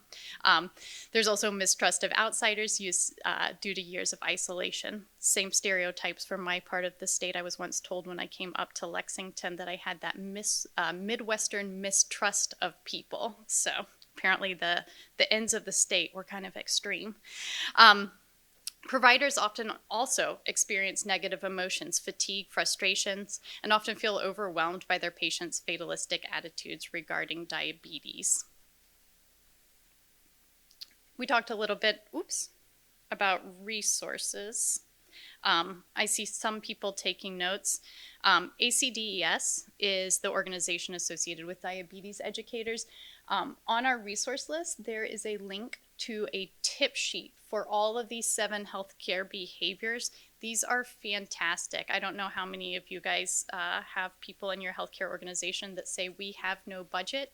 This is a great no budget way. You do need to be able to print these, or you can even get a QR code for your patients. But 7 healthcare behaviors, great tip sheets for patients that you can post in your office, that you can share, all for free. The next behavior I'm going to talk about is reducing risk. Dr. Stack reminded us early this morning that the best risk reduction is total prevention. So we need to be screening in primary care spaces for those that don't even get to primary care, in community spaces. When people have the diagnosis of prediabetes, letting them know at that point, we do have ways to prevent diabetes, connecting them with our local health departments or our private health systems diabetes prevention programs. When people are diagnosed, or when there is any change in that patient's level of health, or even on a yearly basis, referring that person to diabetes self-management education and support to really help them work through that disease process and prevent risks and complications in the first place. And reminding our patients that when you do see signs of risks or complications, go ahead and talk to your primary care provider. And there are all sorts of risks associated with diabetes, unfortunately. You want to be working with patients to think about how to deal with hypoglycemia, how to deal with hyperglycemia, the risk of diabetic ketoacidosis, which is a complication of insulin deficiency, often associated with medication non-adherence or non-compliance, sick days, is talking to patients about where to get their annual retinal scans. If you can do it in your primary care office, what a great opportunity. Talking to them about kidney risk, how to control those risks by monitoring blood sugars and managing them, and monitoring their blood pressure and making sure that's controlled. Talking about foot care, and obviously about cardiovascular health. So really quickly, we're going to talk about BBDC. So Barnstable Brown Diabetes Center, we actually are very lucky to have a number of diabetes educators. So I saw 3 CDCESs raise their hand in here. How many people are holding an apprentice educator license or an LDE at this point and are working towards their CDCES? I see several hands, and that's really exciting. That's where we want to see more people. Even in Lexington, we're having trouble finding diabetes educators, and so it is so important that we encourage our nurses and dietitians, even our health system, to support people going on to get their licensure. So we are lucky to have all of these folks. We have an arm of educators, Andrea and Angela, who work with pediatrics, with diabetes in our endocrine group. They actually do some health mobile clinics in your own communities for pediatric patients with diabetes. Our adult team is supported currently by 3 diabetes educators. 2 are CDCESs and 1 is still working on her licensure. She's an LDE. And they're really at the elbow support for our clinicians in clinic. And then we have an education center where we're running a DPP program, DSMES program, and then we're doing training on a number of different types of pumps and sensors, including Medtronic's pump back there. So we are very resource rich in terms of CDCESs, but we need them all through the community. One of the great things about the conference today is I've gotten to meet educators throughout the community, and when people come to UK in the hospital and say, hey, I'm not going to be able to get back to Lexington, I can now say, oh, I met this person, Ashley, she's really fantastic, we need to get you in with her. People often trust people from their own communities more than they do some random stranger they met on one of the worst days in their life. So education services at BBDC, this is just talking about our DSMES program, so our diabetes self-management program, and it's talking about the different types of services we've offered over the last year. So the tallest bar is pump and sensor education. So we've been seeing a rise of number of people wanting to use diabetes technology. On the left, you can see we've had quite a few people also doing diabetes self-management education. We have other people doing diabetes prevention programs. We have gestational, we have MNT. If you do not have resources in your community, Barnstable does have web-based telehealth services for all of our types of education and are happy to accommodate your patients for certain.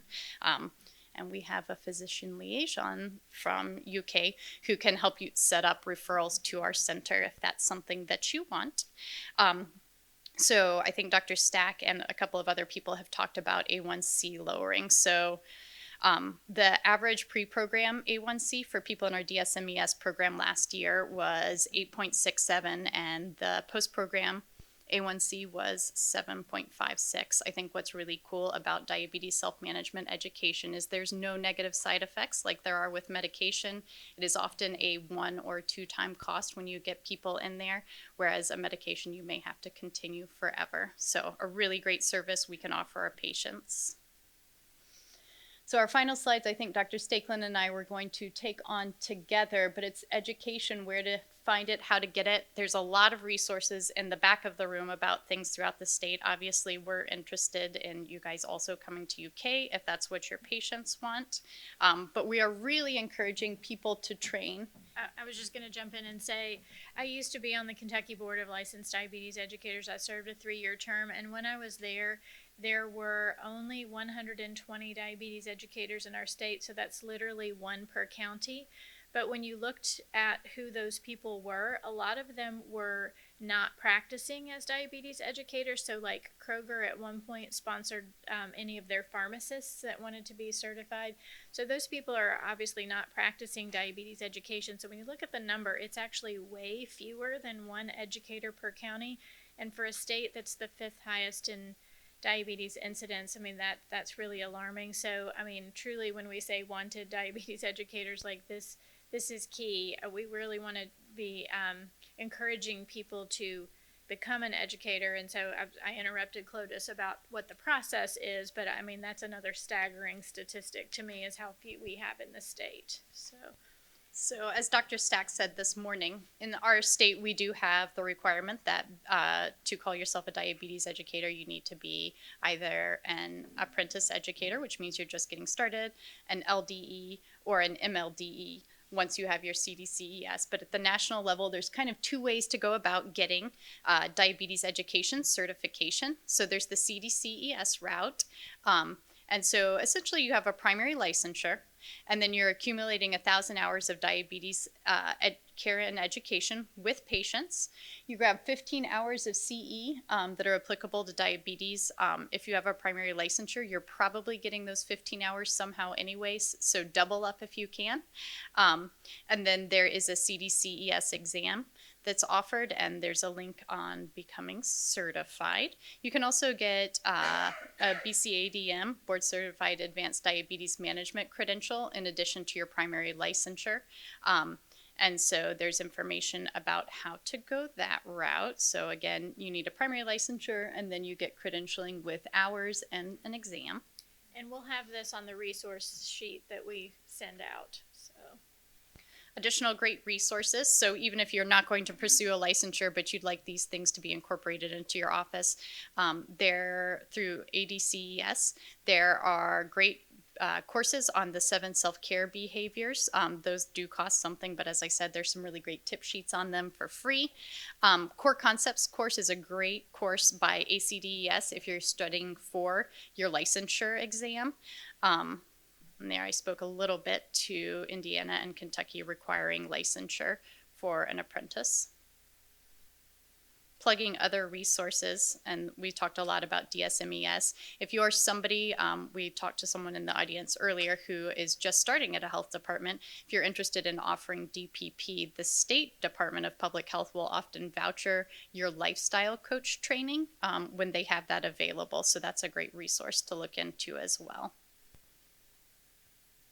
I'll let you take over from here. Okay. So a lot of times people say, well, how do I know if I have an educator in my area or an education program in my area? So I really just went kind of scouring through my resources and have put on here different places where you can look for a certified diabetes care and education specialist in your area. This will also be on that resource page that we're going to email out to everyone. So if you are hunting for someone or for a program, these are some places that you can look. And I think that is it. Anyone have any questions? Okay, we'll be here for a little bit longer if anyone thinks of anything. So, thank you.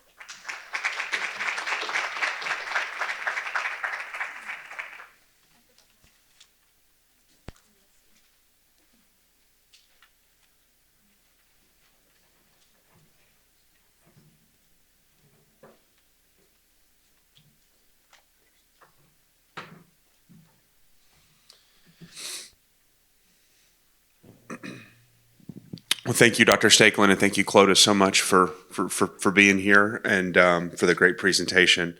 Next up on the stage is Dr. Jane Strader from King's Daughters Medical Center. Dr. Strader obtained her undergraduate degree from the University of Kentucky with a BS in chemical engineering. She received her master's degree in biomedical sciences at Barry University, Miami Shores, Florida. She earned her medical degree from Marshall University in Huntington, West Virginia, and completed a residency in family medicine at Wake Forest University in Winston-Salem, North Carolina. She returned to her hometown of Ashland, Kentucky, and has practiced within primary care for the last 13 years. While at King's Daughters Medical Center, she participated in numerous work groups and committees. These include the Integrated Leadership Team, Strategic Leadership Team, the COVID-19 Call Center Work Group, the Physician Advisory Committee, the Medical Executive Committee, the MIPS Steering Committee, the Business Operations Committee, Patient Access Committee, Community Leadership Committee, and the SDOH Steering Committee.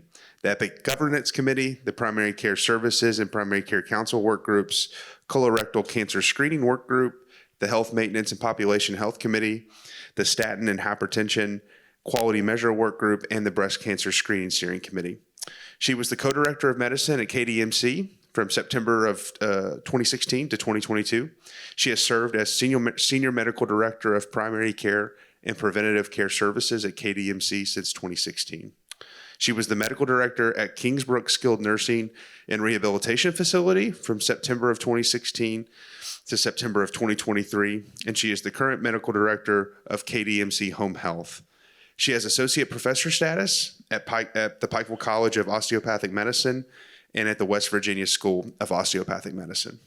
She has spent the last year as the physician lead for KDMC's Prediabetes Learning Collaborative, the Kentucky Diabetes Prevention and Control Program within the Kentucky Department of Public Health, working under a cooperative agreement with the Centers for Disease Control and Prevention. She implemented a prediabetes learning collaborative to improve clinical practice and patient outcomes around prediabetes.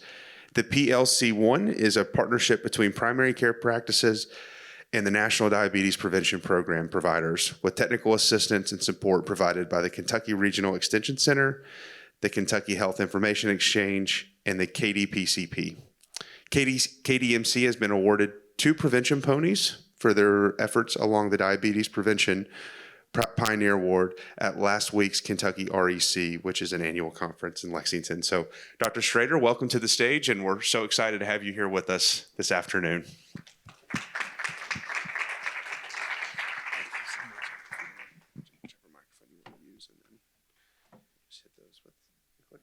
Thank you. Thank you, Colby. That bio was a little wordy. Sorry, someone made it for me. I have a little bit of a different take on what we're going to talk about today because they asked me to speak on engaging primary care providers. So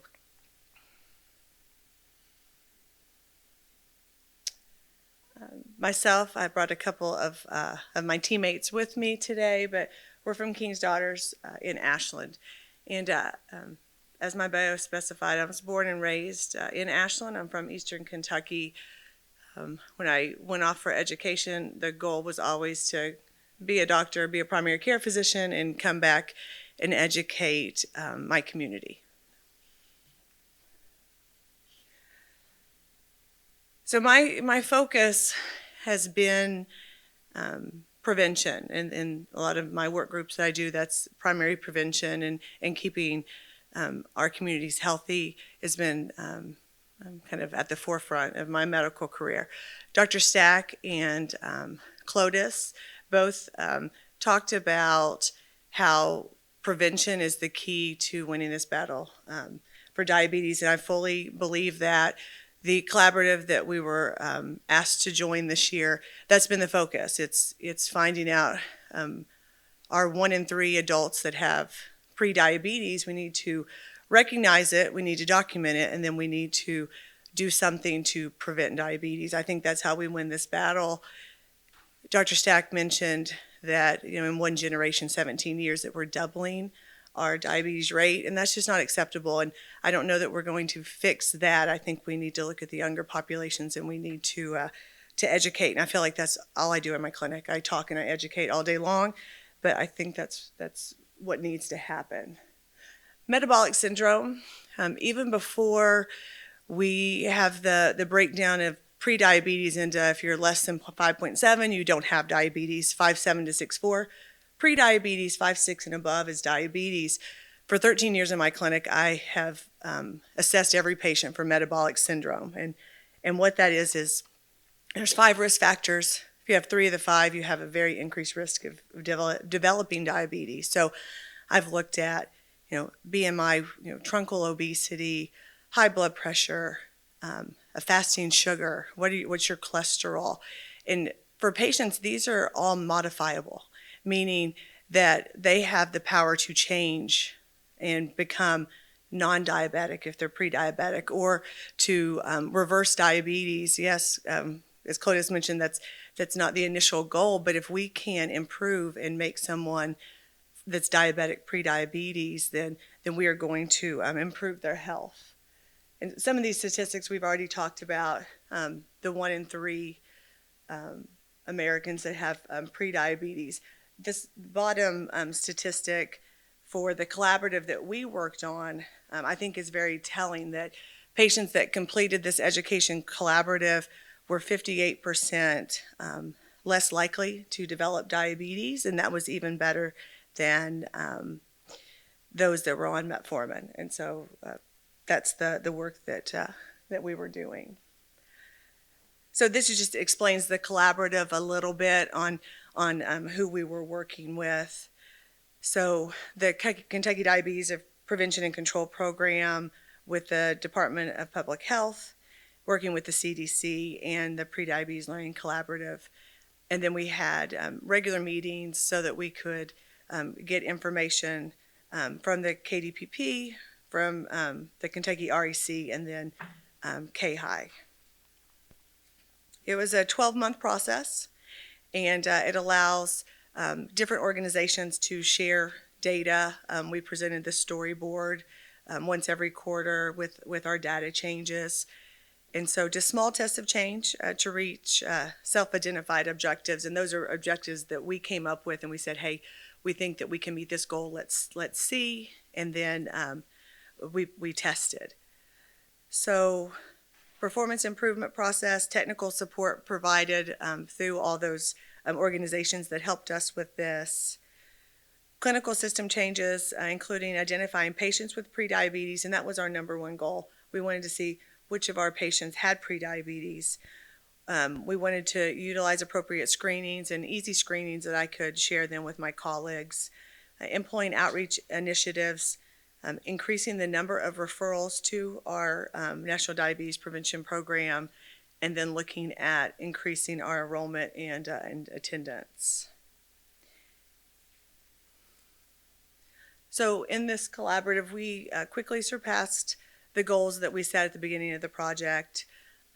As mentioned in the bio, we did win a couple prevention ponies, and then we were recognized last week at the REC annual conference. And we opted to extend out beyond just the year. We're going to do another 6 months. And that being the reason that we chose to do that, at King's Daughters, we have 25 primary care locations. We have 70 physician APPs. And we want to get our work out to all of those clinics. And so we want this to be sustainable. So let me take you through our collaboration journey. This is my office, Flatwoods Medical Specialties. There are several people on the team that worked on this. Myself, I have one nurse practitioner in my office, Shane Bennett.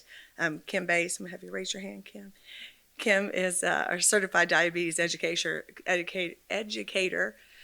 She's also a licensed educator. Tammy Denton. Our admin team and technical team, Lisa Ashley, she's my dyad partner. I'm the physician lead and she's the admin lead. Jen Sword is our data analyst, and she helped me with all the Epic build for this. Julie Hall, she does our quality. So a little bit of the background, and these are things that we've all heard many times today, but we need to recognize this risk population, and then we need to do something to prevent them from developing diabetes, and that was the whole purpose of us becoming active in this collaborative. just allowing for cycles of change to achieve performance excellence as related to identifying them and then managing them, and then promoting positive lifestyle changes through education. We wanted to align with the Institute for Healthcare Improvement Triple Aim, which is enhanced patient experience, quality and satisfaction of care, improved health populations, and then reduce per capita costs. And we've seen that over and over. And a recurrent theme today is how expensive it is for us to sustain our worsening diabetics and then the care and the hospital stays. And so that's where that prevention can play a huge role in improving outcome. So our early theory hypothesized that increased screening of prediabetes would result in increased capture of diagnosis and subsequent increase in our NDPP referral volumes. Target population to optimize gains in halting the progression to diabetes. Essentially, we wanted to catch these patients and prevent diabetes. I'm going to mention a quick case study. So I was part of the first collaboration back in 2014. Kim worked on it at that time. And so I sent several patients that I don't remember at that point. I remember checking A1Cs, but I don't remember there being a set cutoff for prediabetes at that time. But their A1Cs, my 3 patients I sent, were A1Cs in the low 6s. And one patient in particular I still follow with today. And she agreed to go see Kim.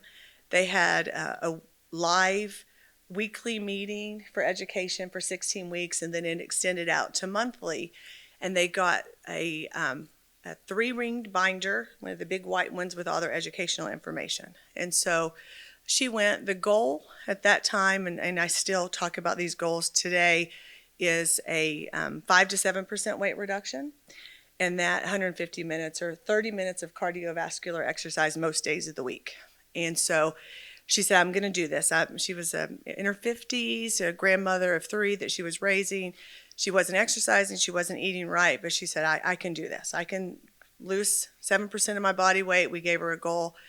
And so she did. She went to see Kim. She went through all the class, and she dropped her A1C. She was now non-diabetic, and she lost her weight. And then life happens, and I followed her along, and then we check it and kind of creeping up, and 2 years later it was back into the prediabetes range. She was back to 6, and she said, I'm going to go home. I still have that white binder, and I'm going to do this. I'm going to get it back out. I'm going to change my lifestyle, and I'm going to she said that she fell off the wagon. I'm going to get back on the wagon. And she did, and she's done that now a couple times. But the lifestyle changes are huge for our patients. I think that's what, I don't talk about diets ever in my clinic. It's all about lifestyle changes. It's like what you can do each day, and it's the education I give to my patient. What can you do to help your health each day? It's that walking 15 minutes. And one of my favorite quotes is, it's not about having time because we're all busy. It's about making the time for your health to get that 30 minutes of walking in. So, but this does work. I have the case study to prove it, that if we could just encourage our patients to be more proactive. So this is busy. This is just talking about what we did in this project. But essentially, we wanted to have 2 cohort groups, and we had an initial cohort group that started in March of 2023. And then we have another one that's going live next week. And a couple of the speakers talked about the Live Healthy Kentucky. And I think we're the first organization to go live with Live Healthy Kentucky starting next Monday. That may be wrong, but that's what I've heard. And if anybody needs to get a patient into that, we're happy to help. And Kim will be available at lunch if you need to talk about that. Our goal was that we wanted 33% of the patients that we referred for education to actually go through the education process. So increase prediabetes and diabetes screening. And we wanted to capture the diagnosis code. We mentioned earlier that third of adults have prediabetes, but most don't know it. It's because we're not screening and checking for it. So we wanted to look for risk factors, and then we wanted to check an A1C. And then we wanted Epic to remind us to do that. And then we wanted quick ways for all of 80 of our primary care providers, and this will go to our specialty world later. We wanted quick ways for them to document it in the problem list and drop it into their assessment and plan so that the patients, we knew who our prediabetes patients were so that we can then create a prediabetes registry. Provider education, I'm the medical director of our primary care. We do section, I run a section meeting for our primary care providers every quarter, and I give education on this just to encourage participation. The availability and accessibility of NDPP services, through this collaborative, we were able to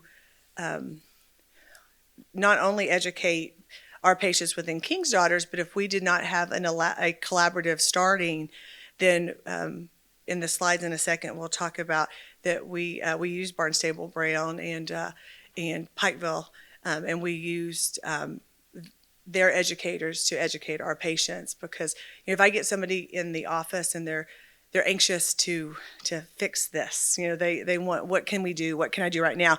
I want to get them an education now. I don't want to wait 2 months for us to start a collaborative. So this allowed us to network throughout the state, which was very nice. And then health system change, that's where Jen came in for us to make our changes in our health maintenance so that we were capturing these patients. And I mentioned already that we're hoping to have a prediabetes registry in the future. So our Plan, Do, Study Act, our PDSA for this. So we wanted, first thing we did in the project is we wanted a way for all of our providers to be able to refer to Kim and her team. And so in Epic, we created a refer to prediabetes education button. Prior to that, we just referred to diabetes, but we really wanted to be very specific. This is a special cohort of patients, and they needed to be treated differently. And so we were able to do that with Jen and other IT help. The Epic Decision Support Tools, and I'm going to show you some screenshots of that in a second. The prompt for referral, the coordinating cohorts with Kentucky Diabetes Prevention and Control Program. We had a session that started in March and met each Monday. What I realized, I have a working class population of patients, and they're not available for education 8 to 5 Monday through Friday, and so we were missing people, and I really needed a way for them to have education in the evenings and on the weekends, and whether that was web-based or now with the Live Healthy Kentucky. I love it because it's going to be at their pace and at their time, which will be very helpful. I think we'll get more participation that way. The referrals, I mentioned earlier that we had referrals to UK Barnstable Brown Diabetes Education Center and also to Pike County Health Department, which was very helpful. And then this asynchronous self-management education, I think that'll be very beneficial, like I mentioned, to the working class folks that they can't meet a set time. And so they'll be able to do it at their own pace. And we don't have data on that yet because that'll be ongoing. The other thing that I want our health organization to do in the future is we need to be recognizing these at-risk populations and screening them. And we looked at the beginning and just anybody whose fasting sugar was over 100 and random blood sugars over 200, that was a good place to start. In the future, I'd like our health maintenance to pick up those aged 45 and above, overweight, obese, a first-degree relative with a history of diabetes, which we know is a huge risk factor, high blood pressure, that physical inactive, so physically active less than 3 times per week. I love thinking of it that way because people really don't know how to they think if they move a little bit during their job that counts, but I like that way of really honing in on are you focused in your activity at least 3 times per week. And then our Epic system currently does not pick up that history of gestational diabetes. Often they have their pregnancy when they lived in a different town, or it's a different health organization. And so we need to add that to our My Chart. I don't know how many of you all use Epic. Our My Chart, we're trying to expand that. Jen worked on, just last week we rolled out that patients are now going to be able to schedule their mammograms by My Chart, which is huge. And in the future, I'd like the CDC, they have a very nice risk tool for prediabetes. I'd like to roll that out to these at-risk people so they can fill that out before their visit with me, and they can say, hey, I'm concerned.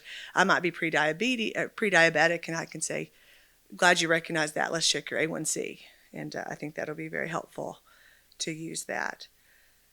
So our screening flow sheet, patient presentation, we check their sugar, or I see in the computer that they've had a fasting sugar over 100 or a random over 200. We order the A1C, and then it takes you down one of two paths. Either you're non-diabetic, and we'll continue seeing you as regular, 5'7" to 6'4", you're pre-diabetic, and we can send you to our NDPP self-management program, or you're diabetic, and that sends you down a whole nother path that we already have in place.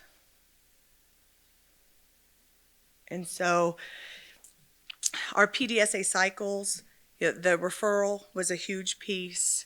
The Epic Decision Support tools that we're still working on, looking at glucose, looking at A1C findings, letting our EMR help us to find these patients. We wanted it really easy for our other physicians to document and refer. And then in the future, the registry build, we'd like to look at that. Health maintenance for screening opportunities. That Live Healthy Kentucky, I think, is going to be great. And then the use of My Chart and My Chart utilization for screening in the future. I think that's where we're going to go with our SDOH things too. I think that's kind of the wave of the future. And then, of course, sustainability. This is a quick screenshot. I thought there'd be more physicians in the room, so sorry if this is not applicable to what you do, but you can share it with physicians in your health system, because I find this very, very easy.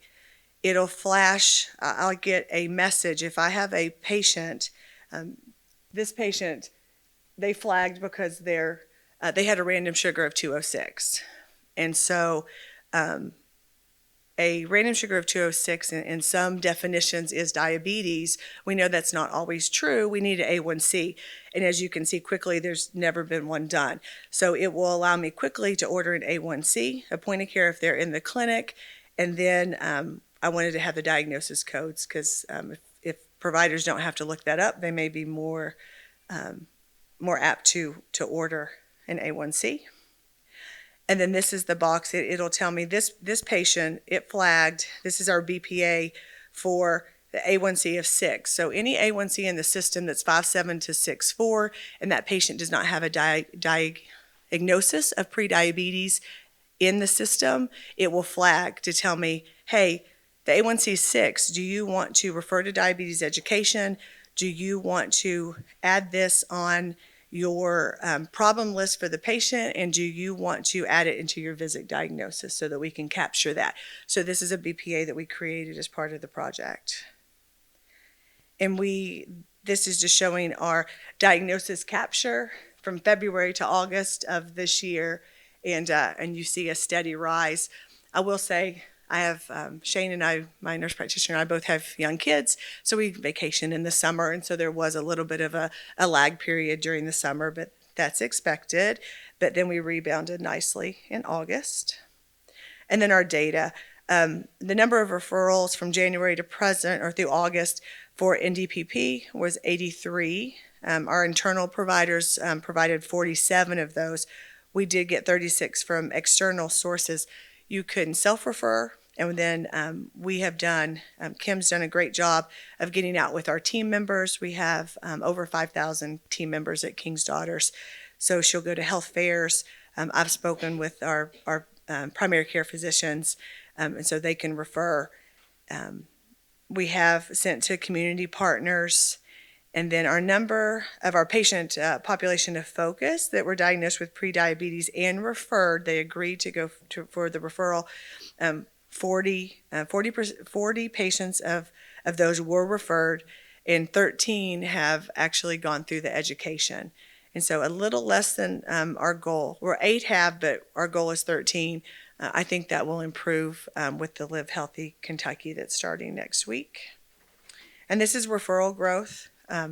As you see, that little lull in June and in July, but then we've rebounded in August with paying attention to this. So our breakthrough and barriers, the momentum during the summer I mentioned with vacations, that was expected. We're excited about the Live Healthy Kentucky platform offering, and a couple things that we still need to work on.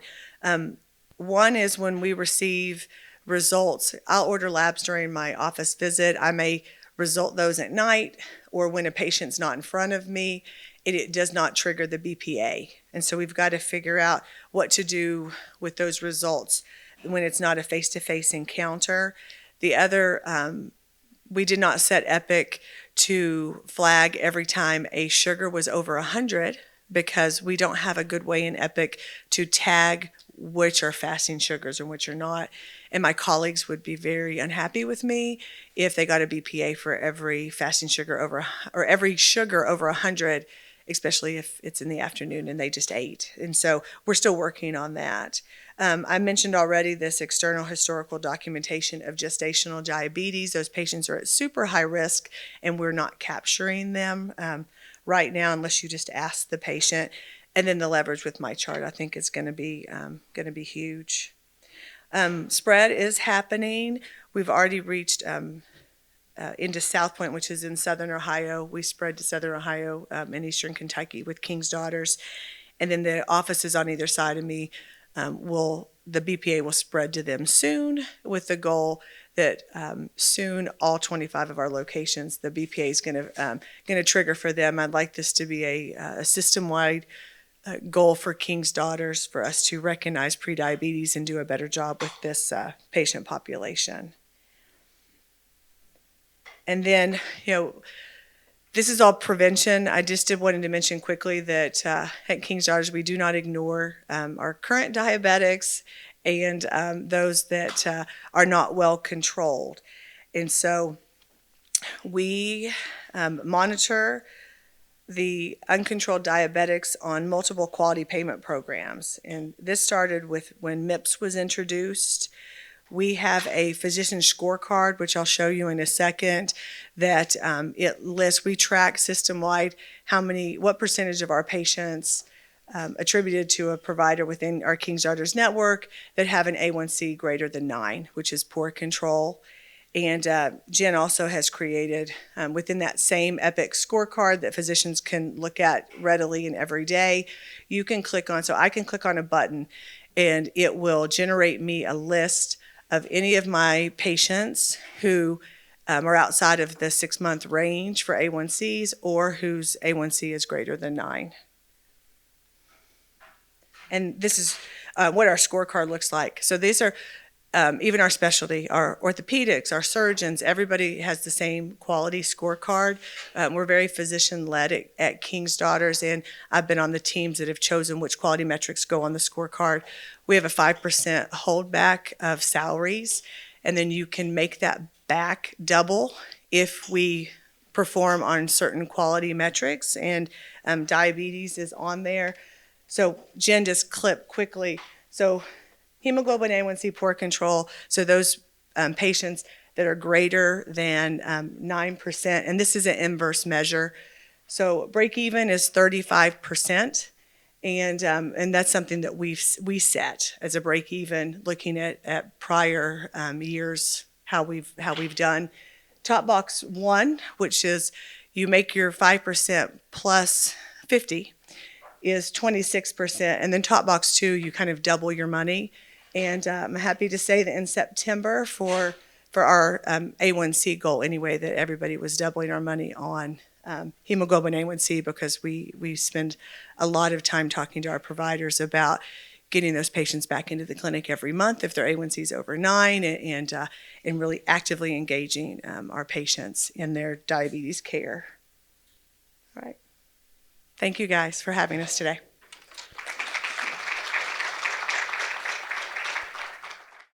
We are ready to dive into the last couple of programming pieces here for the East Kentucky Diabetes Symposium. Appreciate your patience, and I'm sure the tours went great, so it's good to have you all back here. So just kind of setting the scene for this next conversation that isn't necessarily going to be all diabetes focused. We wanted to use this opportunity to bring some of the healthcare leaders from the region to come and talk about the state of healthcare in general. We are obviously interested in healthcare for a number of reasons. We've talked more about individual population health, but I think healthcare, if you look at the data, is the #1 growing industry in Eastern Kentucky. Every healthcare facility, workforce is a huge issue, right? There's a lot of open jobs, and this is something that's continued to grow. So hospitals are important to our communities. Healthcare facilities are important to our communities from what they invest back in. And so this is a great opportunity to bring some healthcare leaders on the stage to talk more at a high level some of the things that they see as opportunities and challenges, and kind of what they're doing as we head into a state legislative cycle and some different things like that. So our first panelist, I'm going to read his bio, then ask him to join me, is Donovan Blackburn. In June of 2017, Donovan Blackburn accepted the position of Chief Executive Officer for Pikeville Medical Center, Assistant Chief Executive Officer for Pikeville Medical Center. A few months later, he also accepted the position of the Chief Operating Officer. In January of 2018, Donovan was offered and respectfully accepted the position of President and Chief Executive Officer by the Pikeville Medical Center Board of Directors. Donovan also serves on numerous professional boards, committees, and organizations on local, state, and national levels, both at present and in various leadership positions such as the Kentucky State Chamber of Commerce, the Kentucky State Chamber of Commerce Legislative Committee, the Kentucky Hospital Association Board, the Kentucky Hospital Association Executive Committee, the Kentucky Hospital Association Legislative Committee, their Healthcare Policy Council, the City of Pikeville Economic and Industrial Development Authority, the Kentucky State Board of Emergency Medical Services, the Appalachian Osteopathic Postgraduate Training Consortium Board, the Kentucky State Nursing Development Task Force, and many more. He has obtained funding for projects like the Lawson Cancer Center, where almost $5 million in abandoned mine land grant funds are committed to our Cancer Infusion Center, which is expected to open, I believe it just opened, Donovan, in the fall of 2023. Donovan was also responsible for building the only children's hospital in Eastern Kentucky, an advanced level 2 NICU, Med2 Children's Hospital, and an advanced level 2 NICU unit with federal grant funds totaling over $6 million. Since his tenure, he opened the Heart and Vascular Institute of Eastern Kentucky, which was a $35 million investment in 2021. And he also opened the only one of its kind, the Appalachian Valley Autism Center, the AVA Center, with 2 locations. Under his guidance, Pikeville Medical Center is becoming an educational hospital with our on-campus educational partnerships, clinical rotations, and external employment opportunities for additional learning, all while being paid. He also has located the Big Sandy Community Technical College, the American National University, and Gateway College of Nursing on the PMC campus. Plans are now being made to announce a third school as ANU will relocate to the PMC campus by the beginning of 2023. In addition to offering nursing degrees, they will also be offering associate degrees for positions in the laboratory, respiratory, radiology, or certified pharmacy techs. Through collaboration, Donovan has steered PMC to join forces with UPike to offer the Nursing Fellowship Partnership Program, which allows nursing students to participate and graduate debt-free. With Donovan's vision, PMC now looks and feels like an urban regional hospital serving as a transfer center, accepting patients from 48 different hospitals within the PMC service area, providing health care to 34 different Kentucky counties with over 3,100 employees and over 400 credentialed providers. With Donovan's experience, knowledge, and insight, he has led PMC to become the only hospital in the state with the same services and educational opportunities, which has allowed Eastern Kentucky residents to stay home for their health care needs. Donovan, thank you so much for being here, and I welcome you to the stage.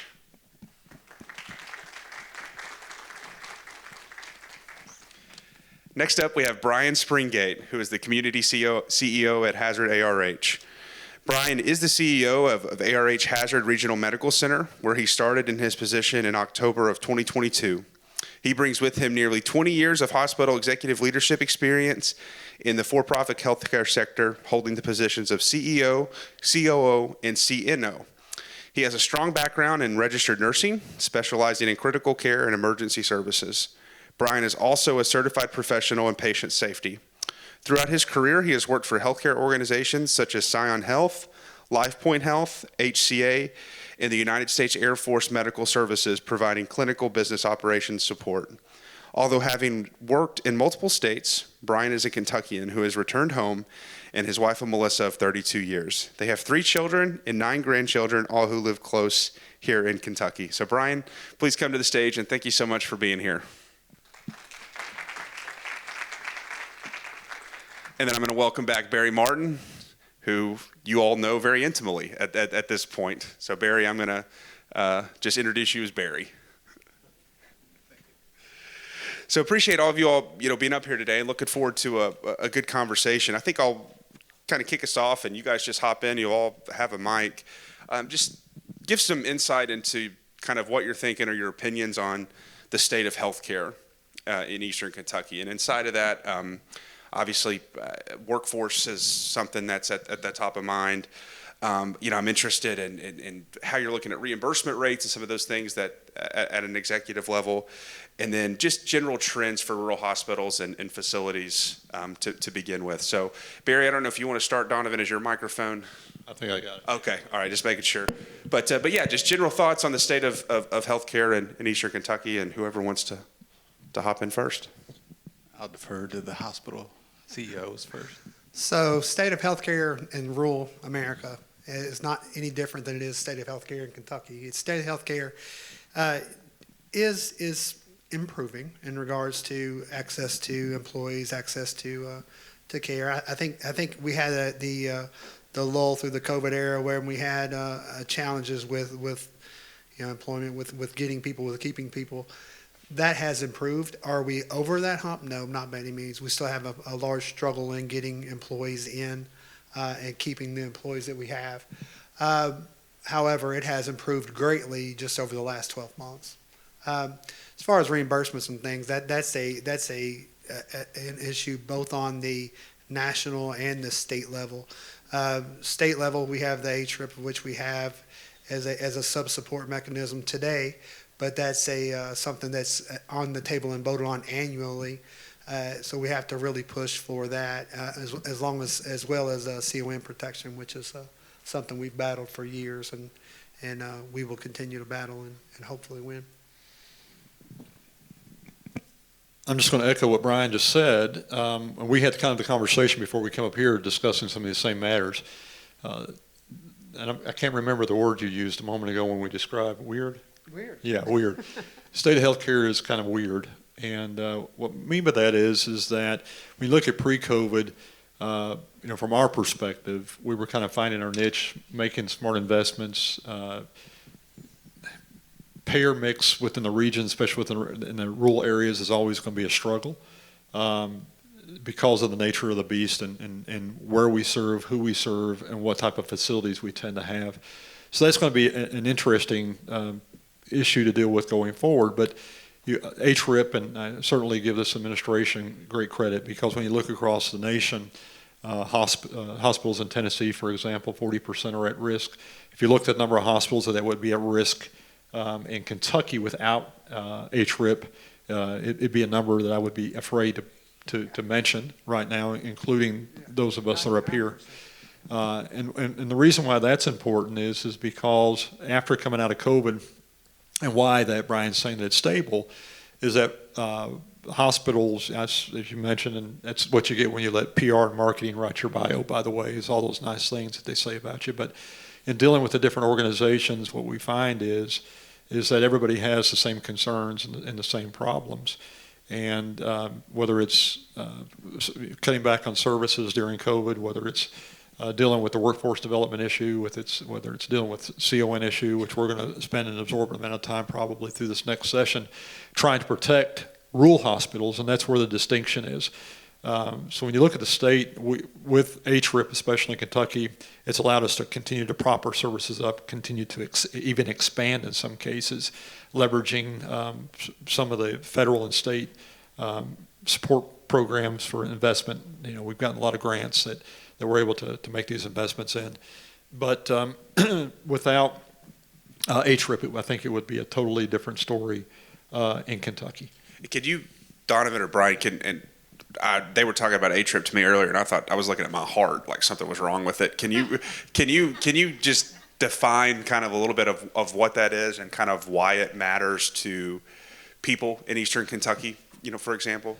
Sure. HRIP is an advance payment, in essence, through Medicare, through CMS.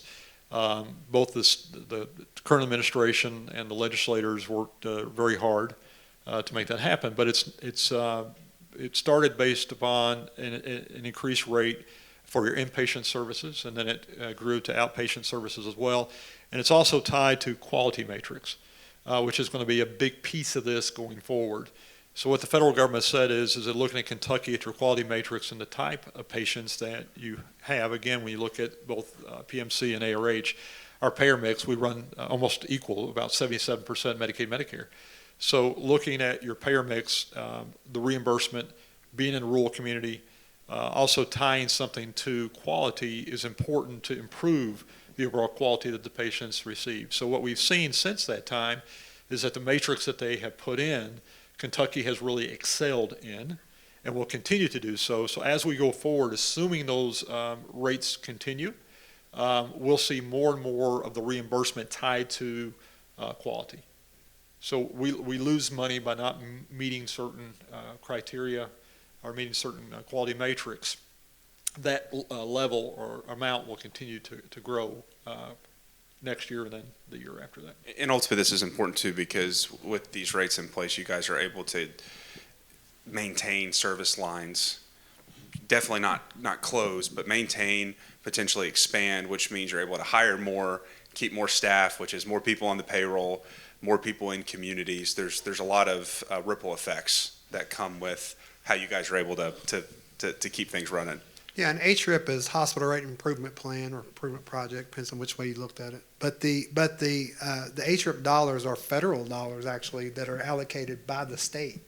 So it's one of the things, and everyone here should be proud of being a Kentuckian for, because it's other states didn't allocate it the way in which we did, and those states are struggling. Yeah. And we actually got it right, which is good.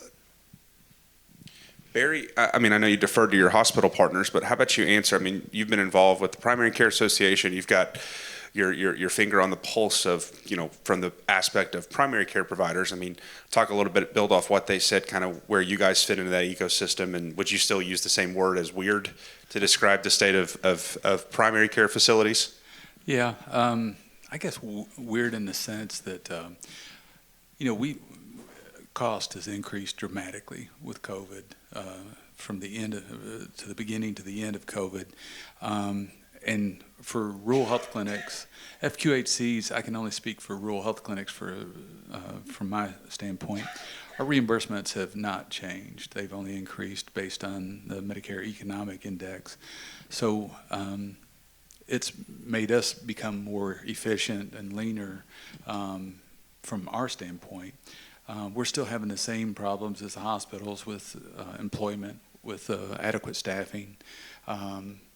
We're in competition to a certain extent for the same nurses, lab, X-ray. So, from that perspective, we're in the same boat.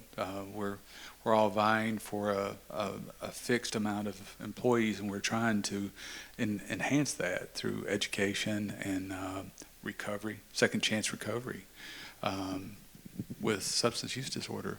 I think that is probably our next untapped source of employees because, Donovan and I have the pleasure of sitting on the SOAR board, and we talk about issues that plague Eastern Kentucky, and that is one of them, is employment and having enough willing bodies to work.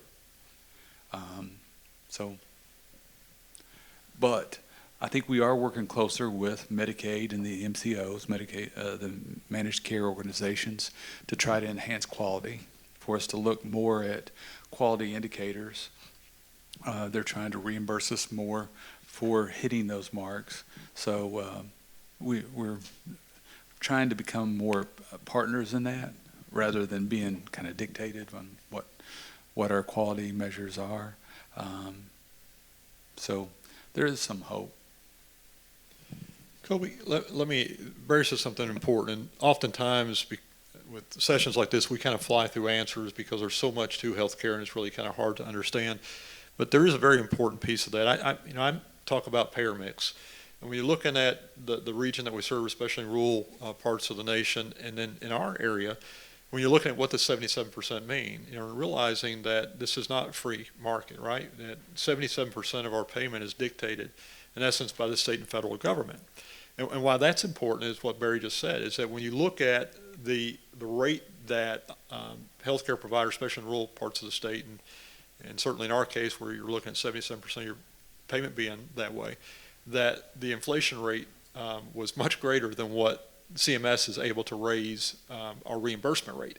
And then you throw on top of that the workforce crisis, which increased wages to a level we've never seen before. So when you see a 4 or 5% increase in payments, and you see a 30% increase in inflation with supplies, whether it's medicine or some services, and then you layer on top of that what we're fighting with the payroll or the workforce issue.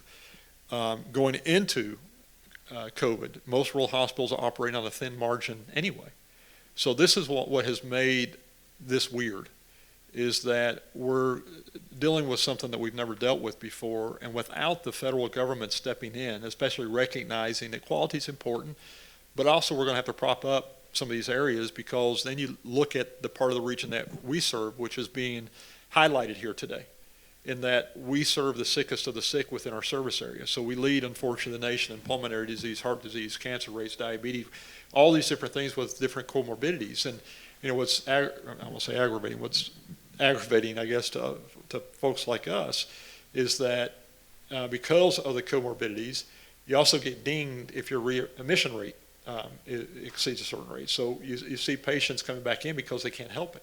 So it's a very complex business and model, but that's why we sit up here and say that things have gotten back to some sense of normalcy, simply because of what this administration recognized and has done, working with the federal government through CMS, putting the importance on quality, while also recognizing that right now that there's 19 states, I think, in the nation that's looking at Kentucky, how and what we're doing, asking for some of those same considerations because of the state that they're in.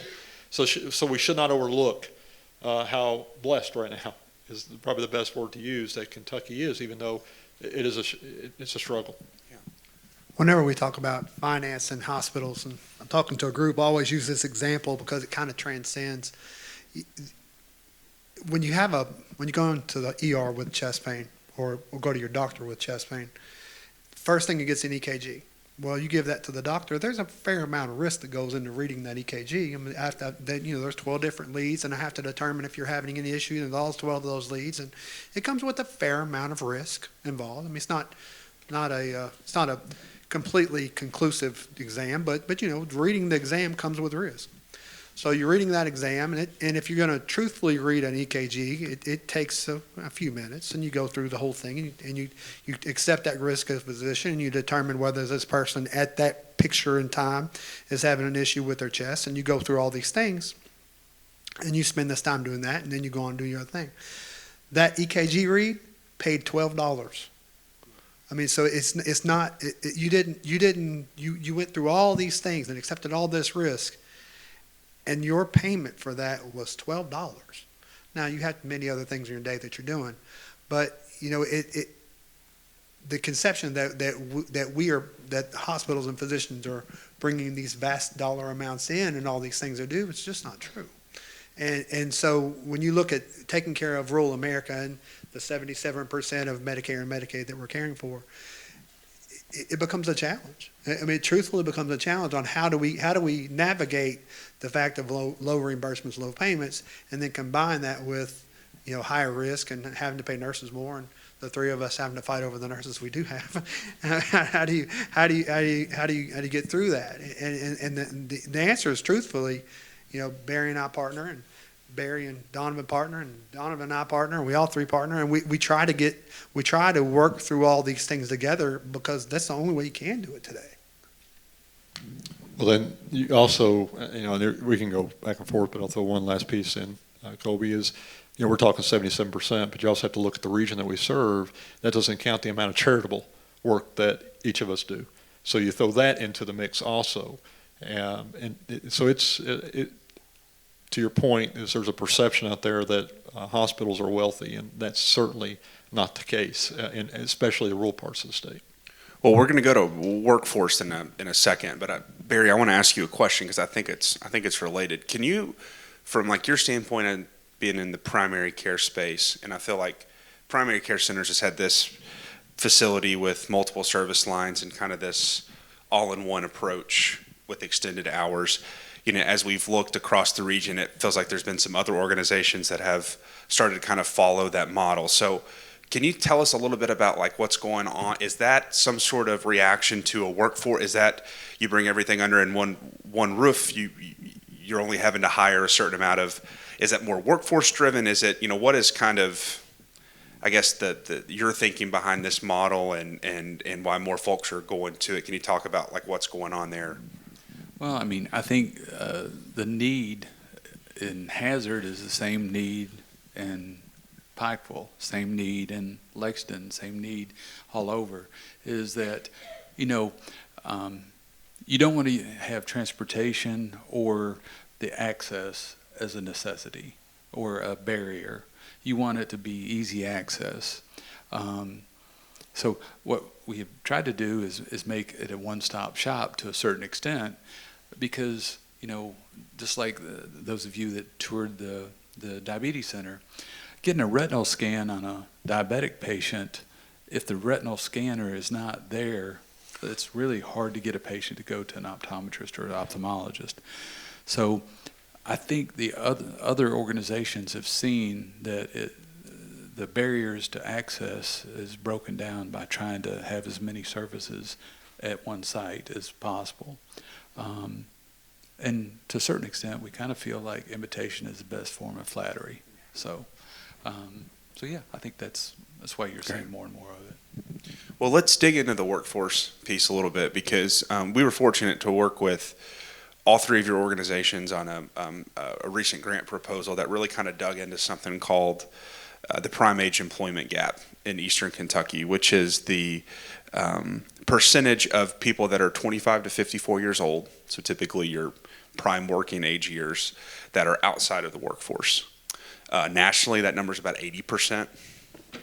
For the 12 counties we looked at, which included Perry and Pike and a few others, that number was closer to 50%. So there, if you looked at it on a, as close as you could get looking at the data sources, it was tens of thousands of people that probably in other parts of the country, or if they were in another area, at least more of them, would be working. And so, you're looking at that on our side, and then we're hearing from you guys talking about how you're having to fight for people in skilled positions.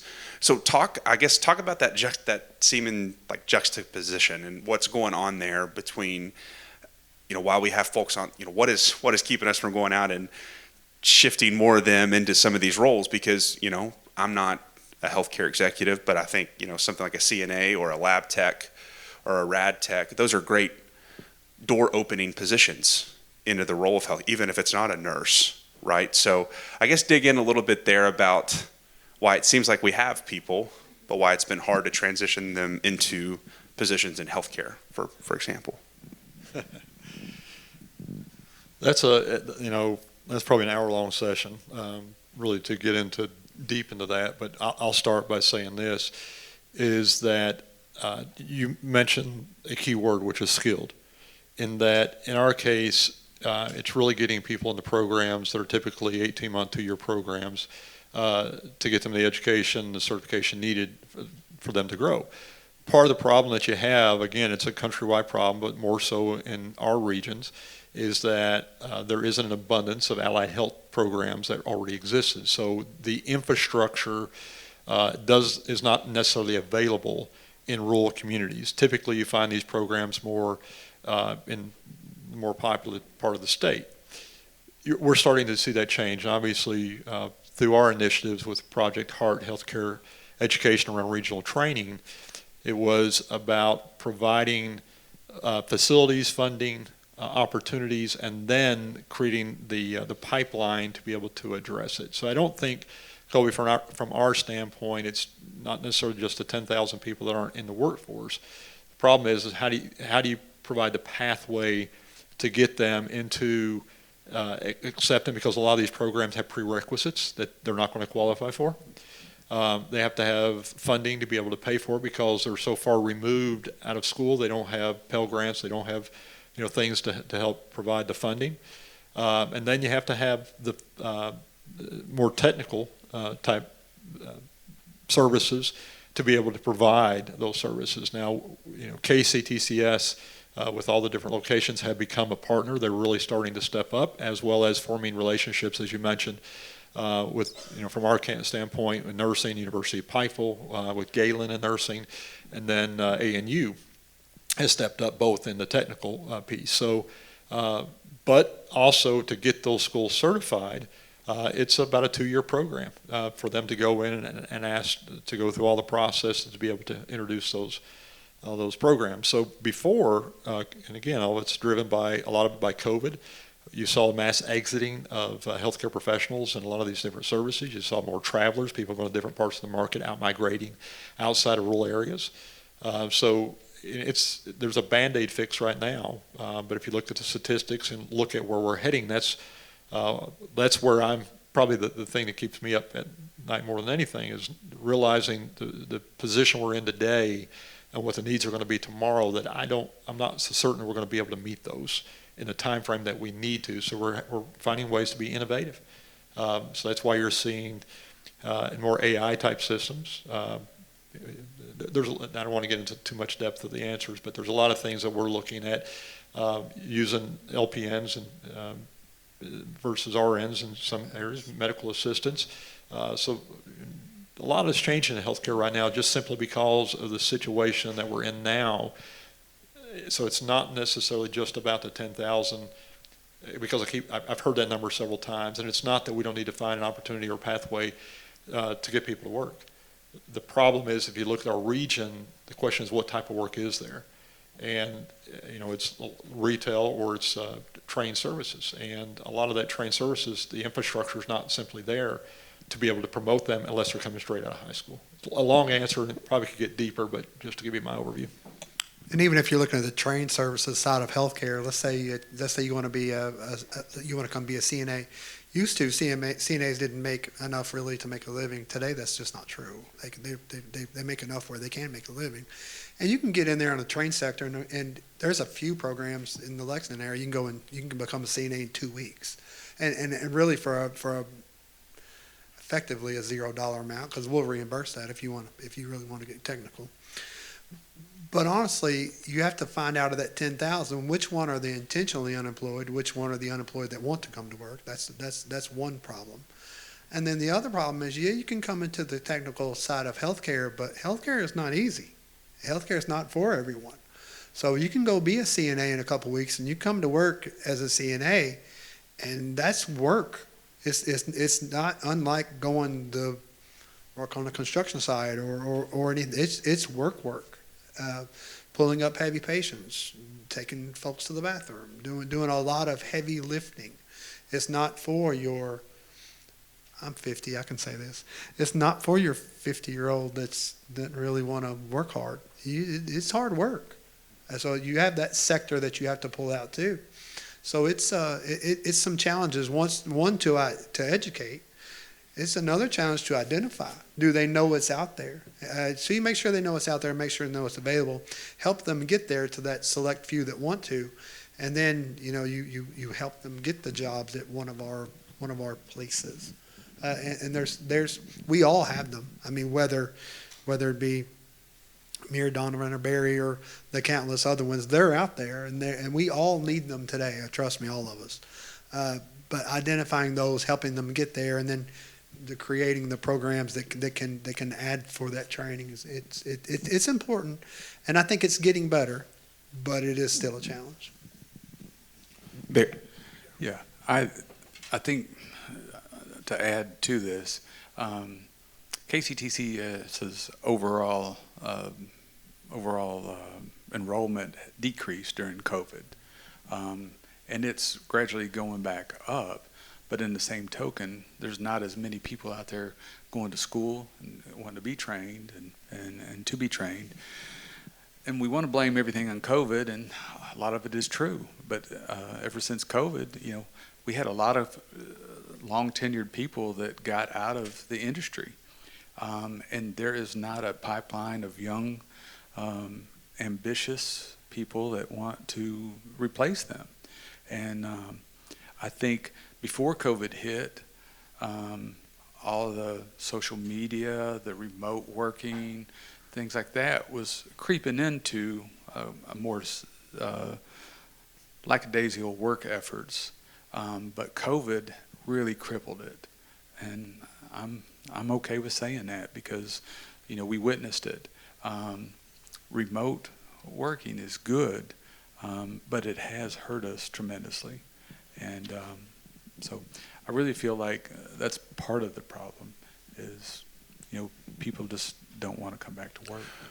I tried to birth and raise all my own nursing staff. It just didn't work. Couldn't get them fast enough.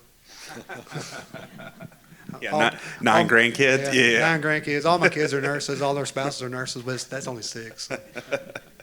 Well, Barry, you mentioned substance use disorder, and we have a population that justice involved population or may have something on the record. I mean, can you guys talk about for maybe those folks that are trying to come back into the workforce? I'm imagining there's maybe more challenges in healthcare given the type of work and liability concerns. Is it becoming easier, or is anybody looking at those folks being able to potentially come in and do more, or is that still just hard for you guys to manage? No, I think in the past the stigma really prohibited a lot of second chance the second chance workforce. However, I think in today's world, the desperate need for work, for manpower, and also the willingness to forgive. And I think it's being more accepting to give people second, third, and fourth chances where it wasn't before.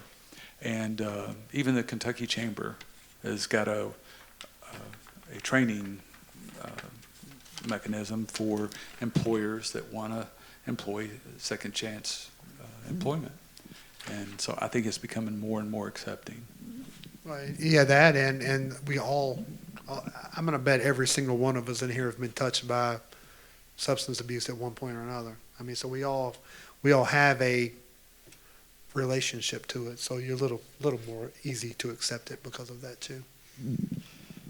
There is more of a tolerance to it. And then the other thing that we're seeing that we should be very thankful for in Kentucky, and I know Colby Soar has been a part of this because of partnerships, but when you have organizations like ARC, River Place, and having those facilities that put parameters in and requirements and really preach a second chance allowed us to make different policy changes.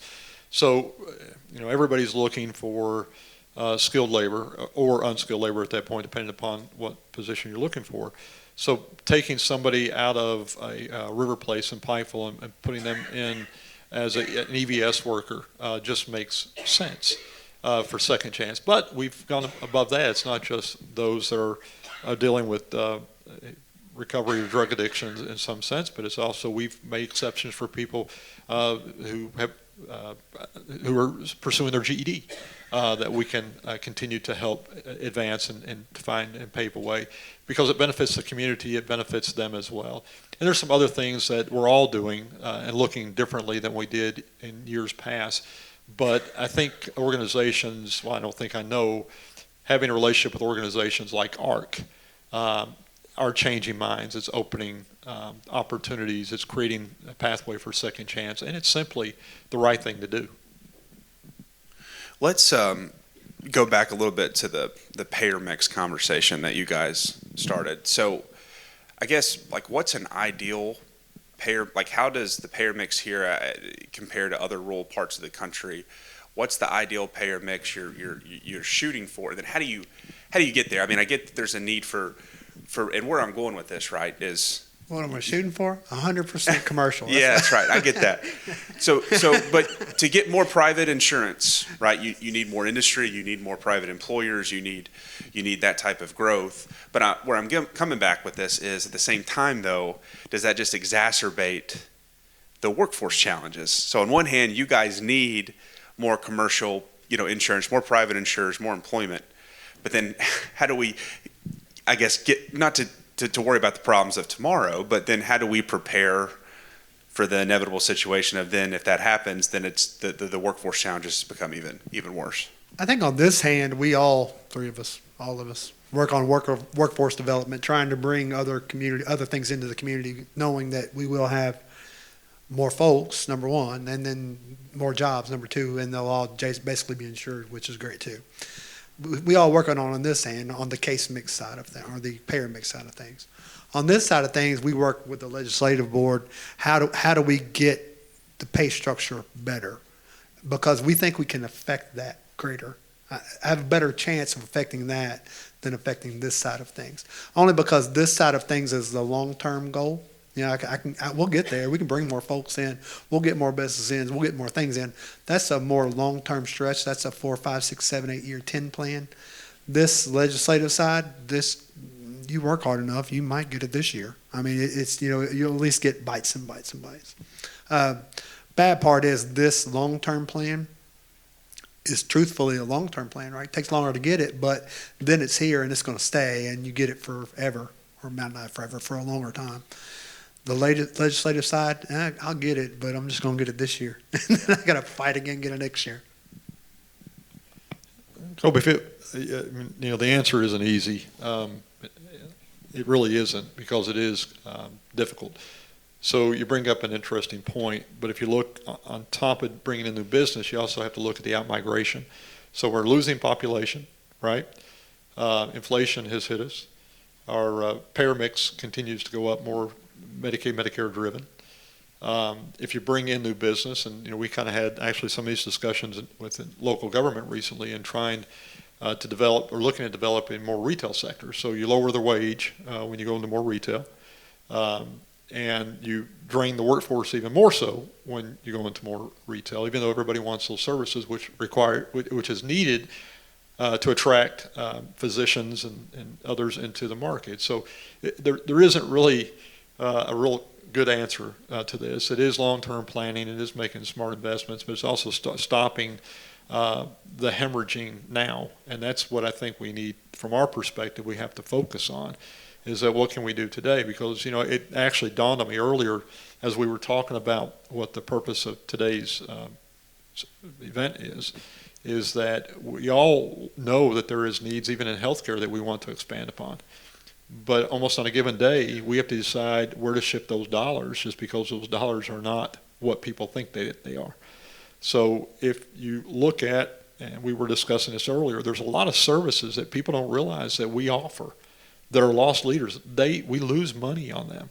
So when you look at specialty care specifically, subspecialty care, that they're lost leaders for the hospital, clinics, but they're the right thing to do to serve our people and to make sure that we're providing a quality of life. So, we take things like cancer and heart and orthopedics and those things that tend to have a better payout, to be able to provide services like endocrinology and rheumatology and those things that keep people from traveling for 3 hours, because it's the right thing to do.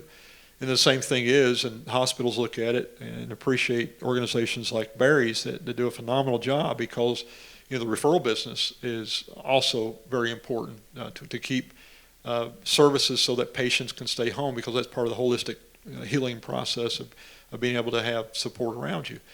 But typically, you asked the question a moment ago about how Barry looks at combining services so that you don't have additional resource burn. Because the fact of the matter is that organizations like ours because of the reimbursement.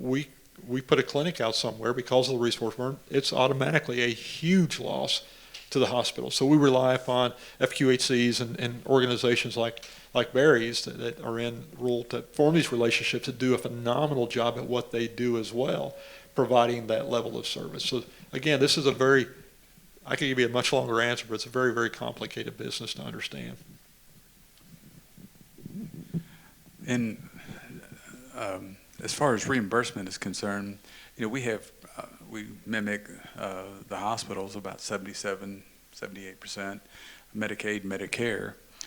For us, when we use commercial insurance, it used to be a really good payer, but now for clinics and for physician offices, they have not increased rates. However, they have increased premiums. So if you use Anthem to cover your employees, they may increase your rate 15% for your premium, but they leave your reimbursement at the same rate. So actually we're fighting against that. So to me, I would rather have, at least we get a 3 or 4% increase with Medicare and Medicaid. I'd rather have 100% Medicaid and Medicare. As long as it wasn't managed. Yeah, as long as that's not managed. Well, the way it is managed now. But, so I guess, it just kind of really depends. And but as far as the reimbursements, it could be worked on for sure. And do you hear, Colby, you're going to hear this no matter who you put up here, what hospital or clinic, you're going to hear the same exact comments over and over and over. Because look at the state of where we are as a nation and as a state, and when we look at healthcare. Our Medicare costs, CMS, I mean, it's a huge part of the federal budget, of which they're under scrutiny right now as well, which we get that. When you look at rural health, the things that we're fighting within our own state that are frustrating. When you look at CON, we were talking about what's been going on over the last couple of years with the CON debate, which is absolutely ludicrous, in order to protect rural health. Because by cutting out or doing things with the CON that's adversary to hospitals will diminish services, which means people travel, which means people candidly die or they don't seek care.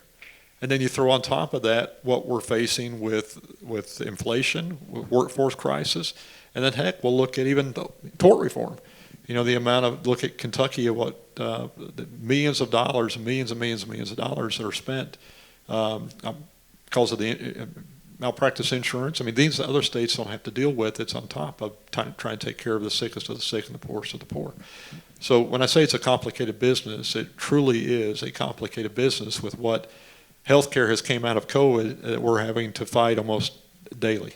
And to the point we get through an issue and it's like a boomerang. It comes right back the next year, and we'll spend an absorbent amount of time trying to protect rural healthcare specifically, but more importantly, trying to protect the families that we serve.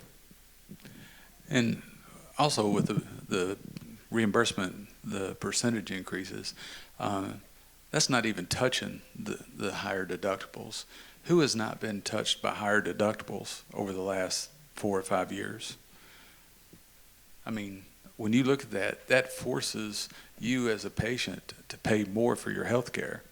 So you may end up paying more with your payroll deductions, but you're also paying more out of pocket because of the deductibles are increasing dramatically. Well, last question here, kind of bringing it around to the event today focused on diabetes and chronic conditions that we deal with, Donovan, the comorbidities. And we've talked about all these complicated factors that go into the business that you're in. And so can you mention or talk about kind of the role that providers, whether it's primary care or whether it's hospitals, in reducing the amount of chronic conditions? I mean, is it shifting incentives? I mean, what type of policy changes? I mean, ultimately, I think everybody here would agree we want people to be healthier. We want people to have less amounts of diabetes, which means we need to treat less and prevent more, which is what Dr. Stack talked about. So how do we get everything to where it's in the best interest of you guys, it's in the best interest of patients, it's in the best interest of MCOs, and ultimately we're all around this common goal of reducing. And then to Donovan, I mean, what does that mean? And I say Donovan, but I'm looking at all three. But when people are healthier, when your own employees are healthier and they have reduced rates of this, I'd imagine that's good for your bottom line as well in terms of, or it's good for the financial health of your institution in terms of what you pay for your own health care, right? So I'd imagine there's some other benefits, but kind of bring it back around to how we all win here. You know, again, Colby, there's no easy answer to this, and I'm sure we're all going to have some of the same issues. If you look at, the standard issue, it's always going to be offerings and reimbursement, education, services, testing, all those components that need to be. But we also have to look, I mentioned specialty care when you're talking about specifically what we're here today talking about. We have to also realize there's a subset of people that through education doesn't matter, they're going to be sick. And that the need of things like endocrinology and ophthalmology and rheumatology and all those things, they have to be here to be able to address and to support. If not, then your community is going to continue to battle these illnesses. It's going to continue to force cost up because people are going to delay care. If delays care, it costs more on the back end than it does on the front end. So offering incentives, working with CMOs and like patient reward opportunities to kind of force almost a well-check program so that as a child's in a program, you can actually diagnose them sooner and earlier, and so it doesn't become more of a chronic condition that again has additional cost. So these are all complicated issues that, to your point, are going to require the CMOs, the legislators, the administrators to kind of all sit down to look at how we win as not just a state but as a country, because these are problems that are being faced all across the U.S. right now, that until that there is a plan and change, they're not going to get any better. They really aren't. So with this issue with diabetes, I mean it becomes mission driven, right? I mean without even knowing their mission, I'm sure it's similar to ours. When you're talking about improving the healthcare of the community, the healthcare Appalachian, diabetes affects every other indice that we have, whether it be obesity or heart disease, or you just go down the litany of lists. So by treating and eradicating or nearly eradicating this disease, it helps to funnel into the issues that we have that affect all the aspects of care that we provide, whether it would be heart care and the cath lab, or whether it would be primary care and the things that Bayer can provide here. So part of the true answer to what you're saying, all this becomes mission driven, and if our mission is to make communities healthier, or whatever our mission is with these fellows, it all boils down to whether we buy in and agree to our mission or not.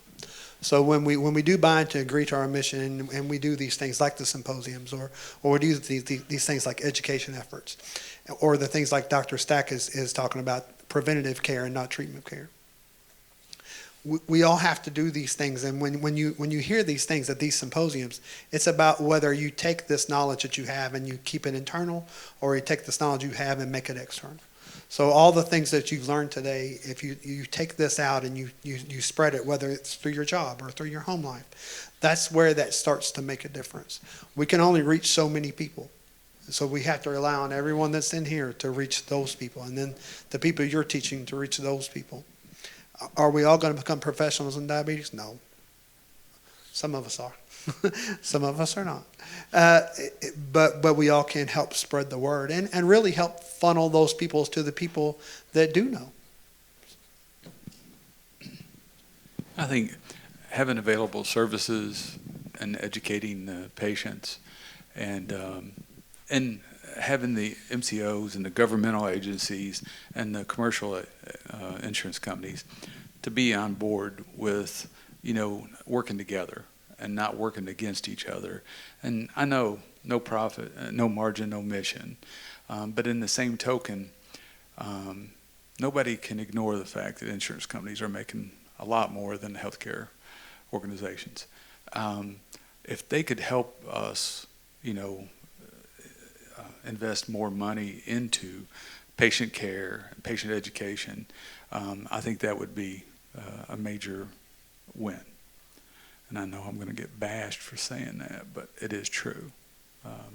But I really feel like having good partnerships like we have, that's a huge start. Now, if we can develop those kind of partnerships with the insurance companies, with Medicaid managed care organizations, that's the next step, that we can all buy into the same vision and the same outcomes. You know, what is the best outcome for a diabetic patient? And that's, you know, overall health. We use A1Cs as a great indicator, and it is. But it's, you know, when you look at a diabetic patient, the biggest portion of their lifetime expense is in the last 2 years of their life because they're battling to stay alive. If we could work on that and be able to work on preventing and curbing diabetes, COPD, obesity, we're going to be able to take small links out of that chain, because that chain has become long over the course of years, and we're not going to be able to do anything sweeping to fix it. But I really feel like more buy-in by the people that actually controls the dollars is going to be key. Yeah, you've got to, what Barry's saying in a kind of way is you got to get special interest out of it to a degree, and you got to do the right thing, and you got to get those that are elected that are making these policies and decisions to understand what this really means to regions like ours. You know, it is a travesty, very to your point, when you look at the bottom line of an insurance company and you look at our bottom line. When you look at last year, 95%, before HRIP, 95% of the hospitals in Kentucky were losing money, were in the red. 95% of the hospitals in Kentucky were losing money in the red. If HRIP goes away, it's going to be right back in the same position. All hospitals? Yes, all hospitals. But then you look also at not just insurance companies, but I just got a text on my way in from the American Hospital Association talking about the new guidelines come down for 340B. You know, that's another example to where look at what Big Pharma is making on their bottom line, but they're fighting us tooth and nail every chance they get with special interest, trying to lower those payments that directly come back to the rural communities, in essence, support them. So it's opening up good dialogue, getting good information, educating those outside of special interests as of what this really means. Because at the end of the day, what this means is about saving lives of the people that's built this country and the rural part of America right now. You know, it's sad when we see, you know, we were talking before we came up, when you look at a child because and I won't pick out the school system, but talking about the school system, closed down for 2 days because of the election coming up, closed down Monday and Tuesday, when you know that a child is going home unfed because it's 2 days they're going to miss a meal at school. And it's a shame that we're in these kind of conversations at this day and age in our own country. Healthcare is no different. In trying to provide services, again, to the region that we provide, we're not asking necessarily for a handout. We're asking for support and doing what's right and distributing the wealth in a way that benefits those that are in the greatest need. Well, thank you all for being up here and sharing your commentary and thoughts. And yeah, we just really appreciate you being there. So let's give it up for our panelists for this discussion this afternoon.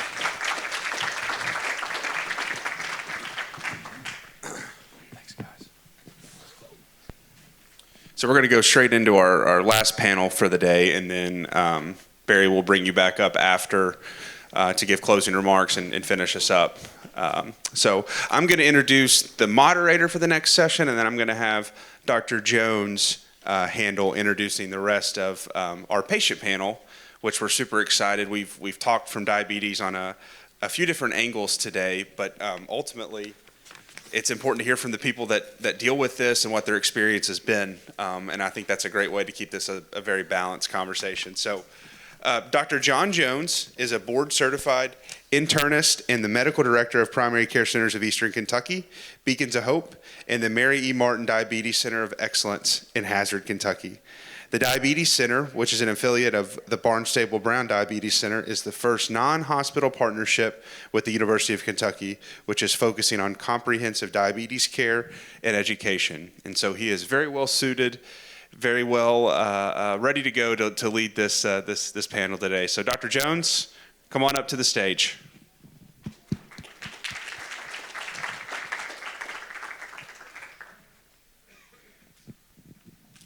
Thank you, Colby. First on our panel, I want to call Paul Baker up. He's a patient of mine. He's a type 2 diabetic. I also have Morgan Stidham. She's a type 1 diabetic. She's on insulin pump therapy. I also have Miss Melissa Moore with ARH. She's a patient at our clinic. She sees Dr. Wicker. And then I would like to call Dr. Raj up here. He's a board-certified endocrinologist that works with Pikeville Medical Center.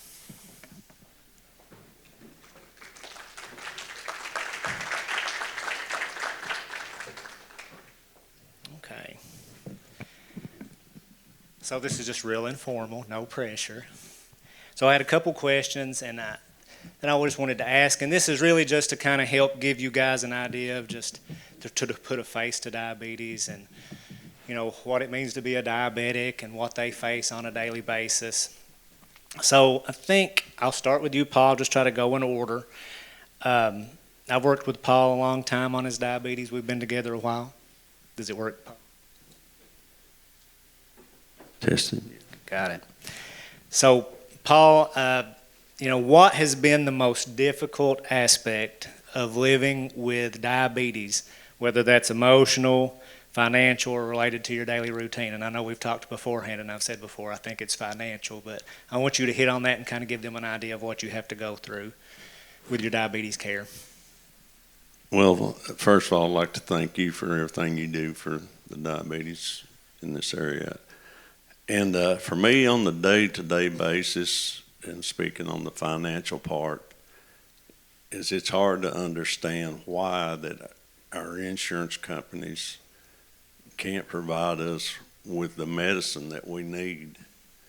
And it's just like living day to day on a fixed income that you can't afford this medicine, knowing that there's medicine out there that can maybe help you, but you can't afford it. The insurance people say they can't afford it or whatever. It's hard to understand that, why there is so many people that you speak with that has diabetes. It's amazing to me when I talk to the public that how many people are afflicted by this disease. And sometimes it's hard to think of it as a disease, but it affects your body in so many ways. The loss of strength, the just feel like you just don't have the energy to do what you need to do on a daily basis. And sometimes going myself without medicine that I need. And that would be my biggest thought on what I have to suffer with day to day. And believe me, if you're not a diabetic, you can't understand this, because until I realized and was diagnosed with what it was, I never understood what my body was going through. And just, and then when they said that, oh, you got sugar, we call it sugar a lot in the mountains. It's called, we don't call it being a diabetic, so you have sugar. And I think, well, that's not too bad. I just got sugar, you know. But when I began to understand it, it's such a terrible thing. But I thank all of you for coming out and showing support for us. Surely, you know, I would like to see things happen that we could be able to get the medicine that we need. I mean, it's not only for myself, but it's just like I say, so many of the people that I talk to, I couldn't believe that are diabetics until I just started mentioning it to people. But I'm glad to be here today, and hopefully something that somebody on this panel would say could enlighten somebody to do something to help the people in Eastern Kentucky, and not just Eastern Kentucky, but all over the United States. Thank you very much. And Dr. Raj, I'll kind of push and follow up with that just from our perspective. I know how I feel about it sometimes, but you know, there's a lot of new medications on the market, a lot of medications that they come in and they say, hey, they've got all these great benefits, can prevent dialysis, can prevent heart attack and stroke. And can you speak to that, Dr. Raj, on maybe how disheartening that can be when you struggle to get those medications to your patients? Yeah, so thank you for organizing this event. This is my first event in this area, and I think there is a lot of things to take home from here. Talking about new medications, so I was just like reading, I kind of like check news all the time, and there was an article there where they said that Novo Nordisk, which makes Ozempic, made 8.9 billions in profit in last 3 months, and the company which makes Mounjaro, which is the next big medication, made 9.5 billion in last quarter. So I don't know why they can't give it to people who have some kind of insurance, why they have to deny it. I am from a different country. I studied in India, then came here, and then trained here. So I have a perception of both the countries. Insurance system is not like this in India. I mean, if there is any medication available, it has a maximum retail price, and anybody can buy it for that. And that price is subsidized by the government, which makes it affordable. So these medications are much more affordable in India. The price of the same medications are expensive in US. I don't understand why. Some insurance company covers it, some insurance company doesn't cover it. These things are beyond understanding. The guidelines comes from American Diabetes Association, and it has its own recommendation on what medication to be given first, then next, then next. There is very clear-cut guidelines. I do not understand why the company cannot just follow that guideline and rather make its own guidelines. So it's an unfortunate situation, and I do not have an easy fix for that, but definitely I work with a lot of patients who are in similar positions as him. There are some programs which help patients who have who cannot afford these medication, and there is some patient assistance program, and it is not difficult to get enrolled for those programs, and somehow these medication becomes free for whole year, and then you can renew it for next year. So in the interim, that's the solution I am providing to my patients who cannot afford good medications. But most of my patients are meeting those criteria to get the patient assistance, and they're getting it for free. So that's one solution in the interim. So Morgan, I'll give you some context with Morgan here. She is a dietitian. She works at ARH Hospital. And honestly, Morgan, I'm not sure what question we're going to do, but I know you know what we're going to do. So I want you to just spill what you have to say to us about your experience with diabetes and maybe what it is on a day-to-day basis, what it means to you. So day-to-day, I mean, you have to think about every single aspect of your whole day. You know, what time you're getting up, how soon after you get up you eat, if you have to time it with medications. Like I'm on Synthroid, so I have to wait half an hour before I can eat. You know, you have to be prepared for anything. I packed 5 juice boxes today in case I got low.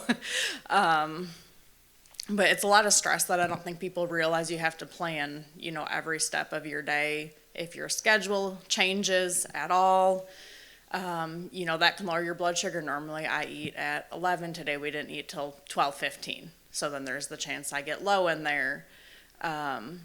It's really just every aspect. If you're going to exercise, you know, timing that with your insulin, and when you work full time, you know, have a family, it's just really hard to balance everything. And then, you know, doctors are like, or, you know, just people in general wonder why you can't control your blood sugar or comply when it's, you know, you're trying to work full time, and then managing diabetes is a full-time job too. So it's just really difficult to balance all that. Maybe a baby makes that harder. Yeah, baby makes that baby harder. Makes that harder. Children Yeah. make that harder. Yeah. Okay. Melissa, I'll shoot this one to you. What are some common misconceptions about diabetes that you've encountered, and how do you handle those? Okay, I've kind of been around diabetes all my life. My father had it, but that was back, and my mom had a lot of misconceptions when I was diagnosed. She wanted to treat me like they treated my dad.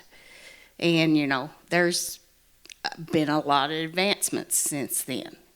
And my biggest misconception was food. I thought I had to not eat so much carbs, not eat. I was trying to do it myself after I got diagnosed. And then Ashley came into the picture in ARH, and I had my first meeting with her. She said, you can have 45 grams of carbs per meal. And I was shocked. I wasn't eating close to that. And I couldn't understand why my A1C numbers weren't going where I wanted them to be. Well, I wasn't eating enough. I wasn't eating what I should have ate. I just was trying to do it myself. I've been going to the support groups, and that has helped so much. We get those meals cooked for us and get to taste of the good, healthy food, which I am not a fan of, but I'm learning to become. I'll just be honest. I was a teacher, so I learned to eat really quick at lunch. You get 20 minutes, but you got to have time to go to the restroom, do whatever, and then be there on time to pick up your kids. So I was a fast eater. That's another thing I'm learning in retirement. I can sit down, I can enjoy my food. I don't have to rush and eat. And activity. I was active. I mean, every now and then I would, what you would call workout, but I thought I was active enough when I was working. Come to find out, go for a walk. 30 minutes a day is all I really needed to do. I didn't need to kill myself. And we will know next week. I get my next A1C since I've started seeing Ashley, and I know it's going to be better. To the insurance, I'm blessed. I'm a retired teacher. I have decent insurance. But they would not allow me to have a continuous glucose monitor. You've got one of those on. Yes, I have a story. Because I do not take insulin. I'm on pills right now. I'm starting that. And a year or two back, I got on Dexcom, and I worked it out, and I was allowed to have a Dexcom 6, and it went fine for a year. Well, my insurance changed and said, oh, you're not on insulin, so you can't have it anymore. And I had to go back to the finger pokes, and I don't like those. And I did not do them like I should. So I did not keep up with what my glucose was. And I went back on there, and I saw that they said, oh, we've been working with some insurances. So all last week, every day, I called my insurance to get, and I finally got my pre-approval. And I was able to pick up my Dexcom last night, and the first thing I did, I sent Ashley a picture. I said, look what I got, because I know it's going to make my life a whole lot easier and help me control it better. But the misconceptions of just, oh, you don't need to eat sweets, you'll be fine, and, lower your carbs. You got to eat, and that's what I learned. I have to be able to eat, and I know what I can eat now. So, Dr. Raj, do you have anything to say about maybe myths or misconceptions that patients come to you with about diabetes?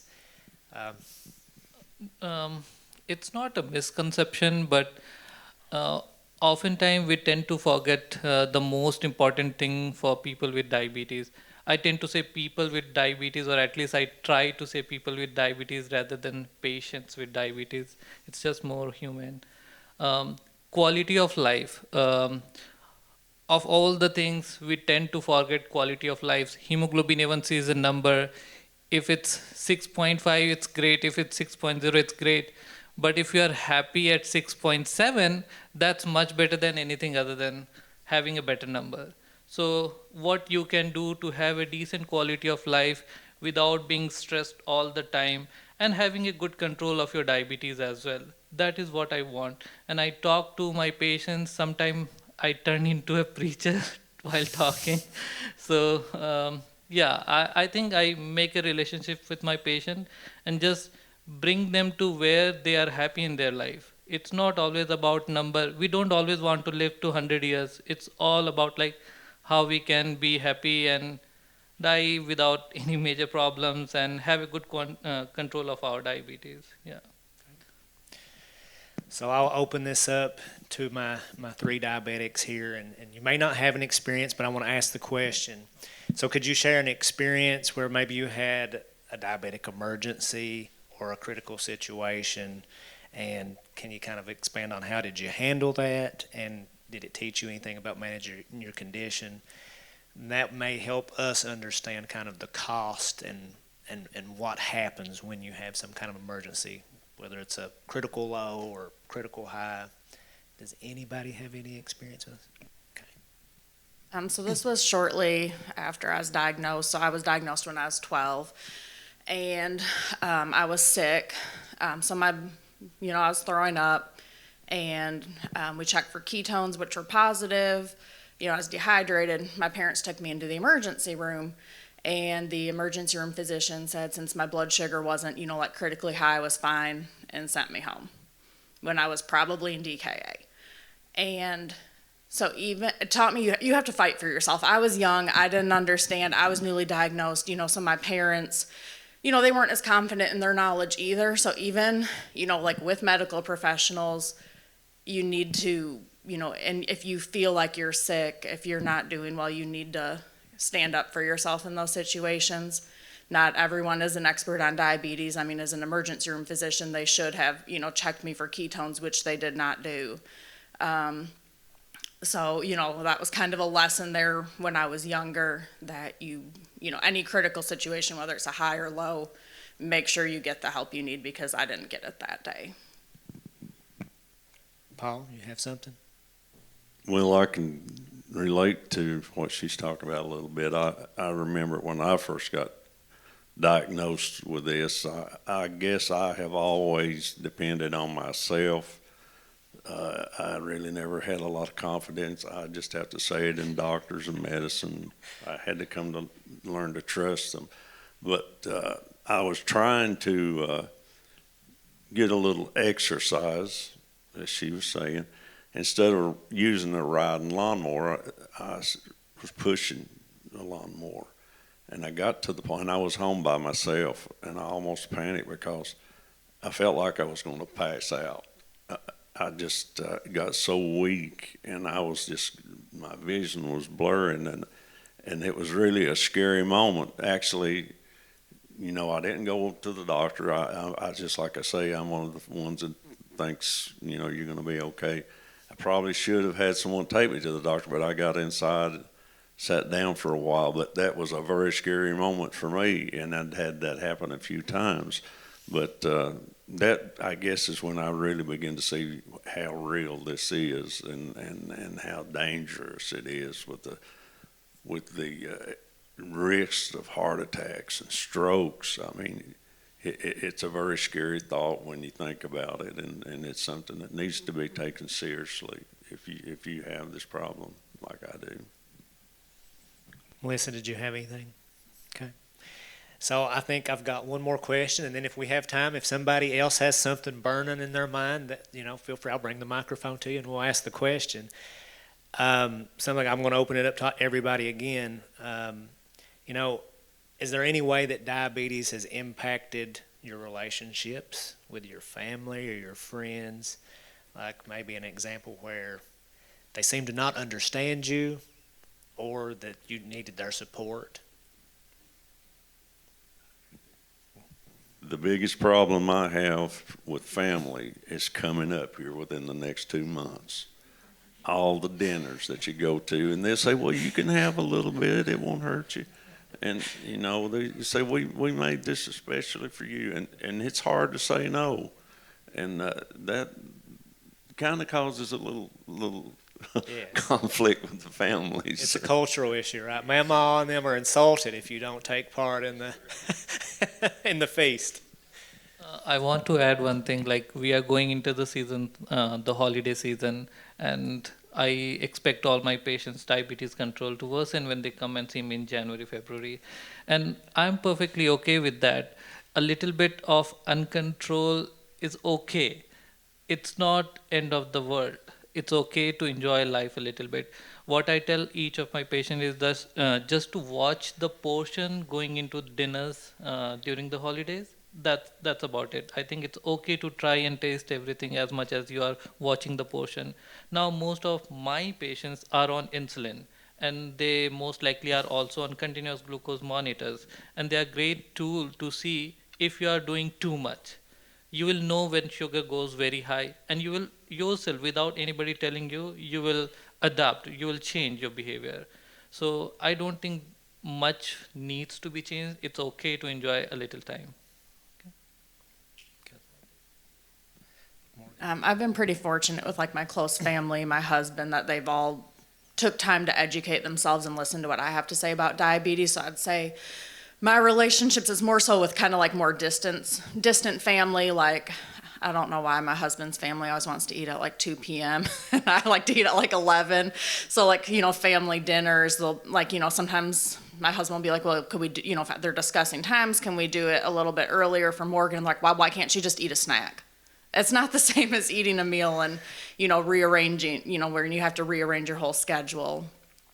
So close family's been pretty good. The distant family, not so much, or, they don't understand the difference between type 1 and type 2 because, the majority of people do have type 2. So I have to do a little education sometimes on the difference and why I can't, do something a certain way.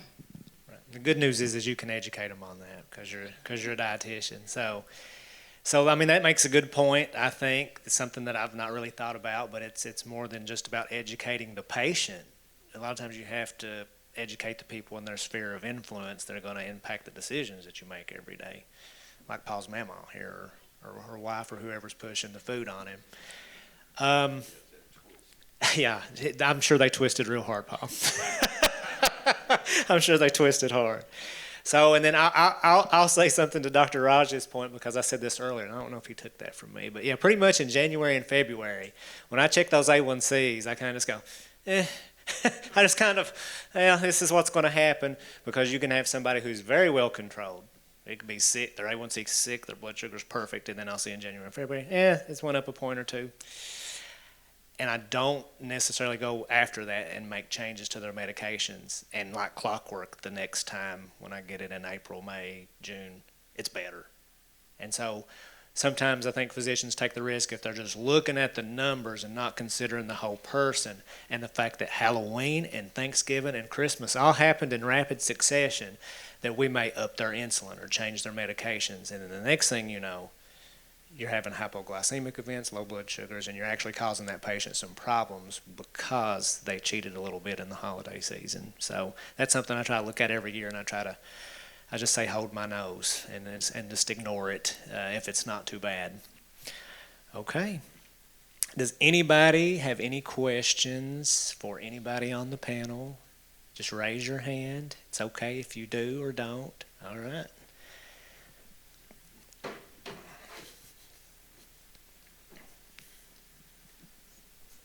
Go ahead and I'll let you ask it. Across our country, there's 30 medical systems that have banned the sales of sugar-sweetened beverages. The National Health Service hospitals of England have banned the sales of sugar-sweetened beverages. There are scientific papers that support there's a direct proportional amount of diabetes to the amount of sugar-sweetened beverages that are consumed. Do you think your local hospitals may take up the bandwagon here, or take up the position with some of the major medical centers like the Cleveland Clinic, Dayton Children's Hospital, University of Michigan, Baylor University in Texas, even Jefferson Hospital in Ransom, West Virginia, a 25-bed minimal access hospital? Should we have other medical centers join us? Working at a hospital, there would be some uproar. I know people want their caffeine and they want their sugar when they're working. And I mean, they can always bring it from home, so there still would be that access. So I think it kind of goes back to the education on, I mean, as a dietitian, I see every day the misconceptions about nutrition, or, you know, people just don't understand the importance of like the food as medicine. So, I mean, it would help with the consumption some probably at the hospital, but it goes back to that education and starting to from, you know, like a younger age. I mean, I've been to the park and seen 3-year-olds with Mountain Dew, you know, so starting at a young age in families, decreasing the sugar consumption and, you know, the healthy intake, or, you know, healthy meals, and increasing fruit and vegetable intake and exercise. So, I mean, I don't know long term if, you know, banning that at hospitals would have an impact or not, but I really think it goes back to kind of the education aspect of it. I don't think we can enforce this in the community here we live. It has to be driven from the community that they want to reduce their sugar intake. I had patient other day and A1C is like more than 14. That is the maximum our lab can check. So more than 14 might mean 18 or 18, 19 of A1C. Sugar is into 400, 500s. And I'm talking, are you eating like junk food or things like that? And I'm talking about, are you drinking soda, Coke, Pepsi? And no, no, no. Answer was always no. And then I'm like, okay, tell me what you are doing whole day. And then I'm listening to drinking lemonade.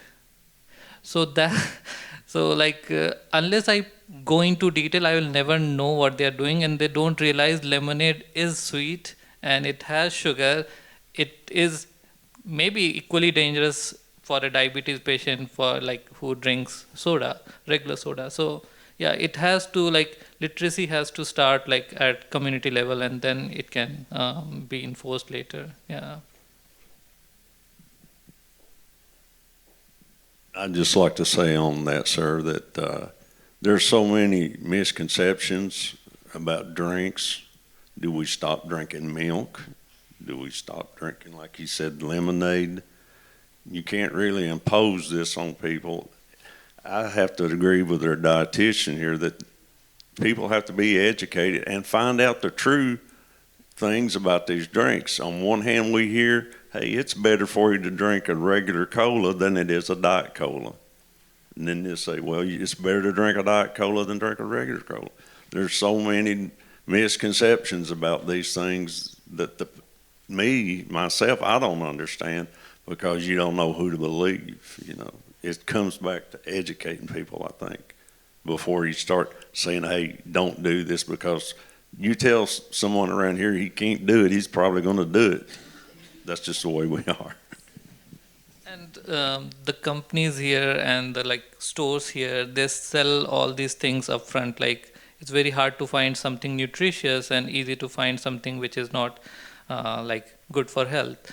I mean, recently I'm like trying to find something which is sweet and rich in protein. So I ordered something from Walmart online, and I found a snack. And I ordered it and I got it. It's a cookie, and it's a protein-rich cookie because I ordered that. And I'm seeing 1 gram of protein and 6 gram of carbohydrate. And you have to eat like 6 of those cookies to get 6 gram. And you will eat like how much? 36 gram of carbohydrate in that. So how it is protein rich? Even I did a mistake in ordering that. So it's hard. It's very hard to choose good food options here. There are not many. Yeah. And I think education, diabetes education will go a long way, because diabetes is not about managing it for today or tomorrow or like in 1 year. It's lifelong. So it needs like education at grassroots levels. I think that was a great question. It's a loaded question. It can be controversial in many ways, because now we're talking about liberty, and then we're talking about trying to help with diabetes. So I think that's a great question, and I'm going to join the panel for a second. So I think to your point, and then I see where, you know, some of the mindset is, you know, people have to choose and you can educate them. But I'm not against freedom, but I do believe that those things are probably effective.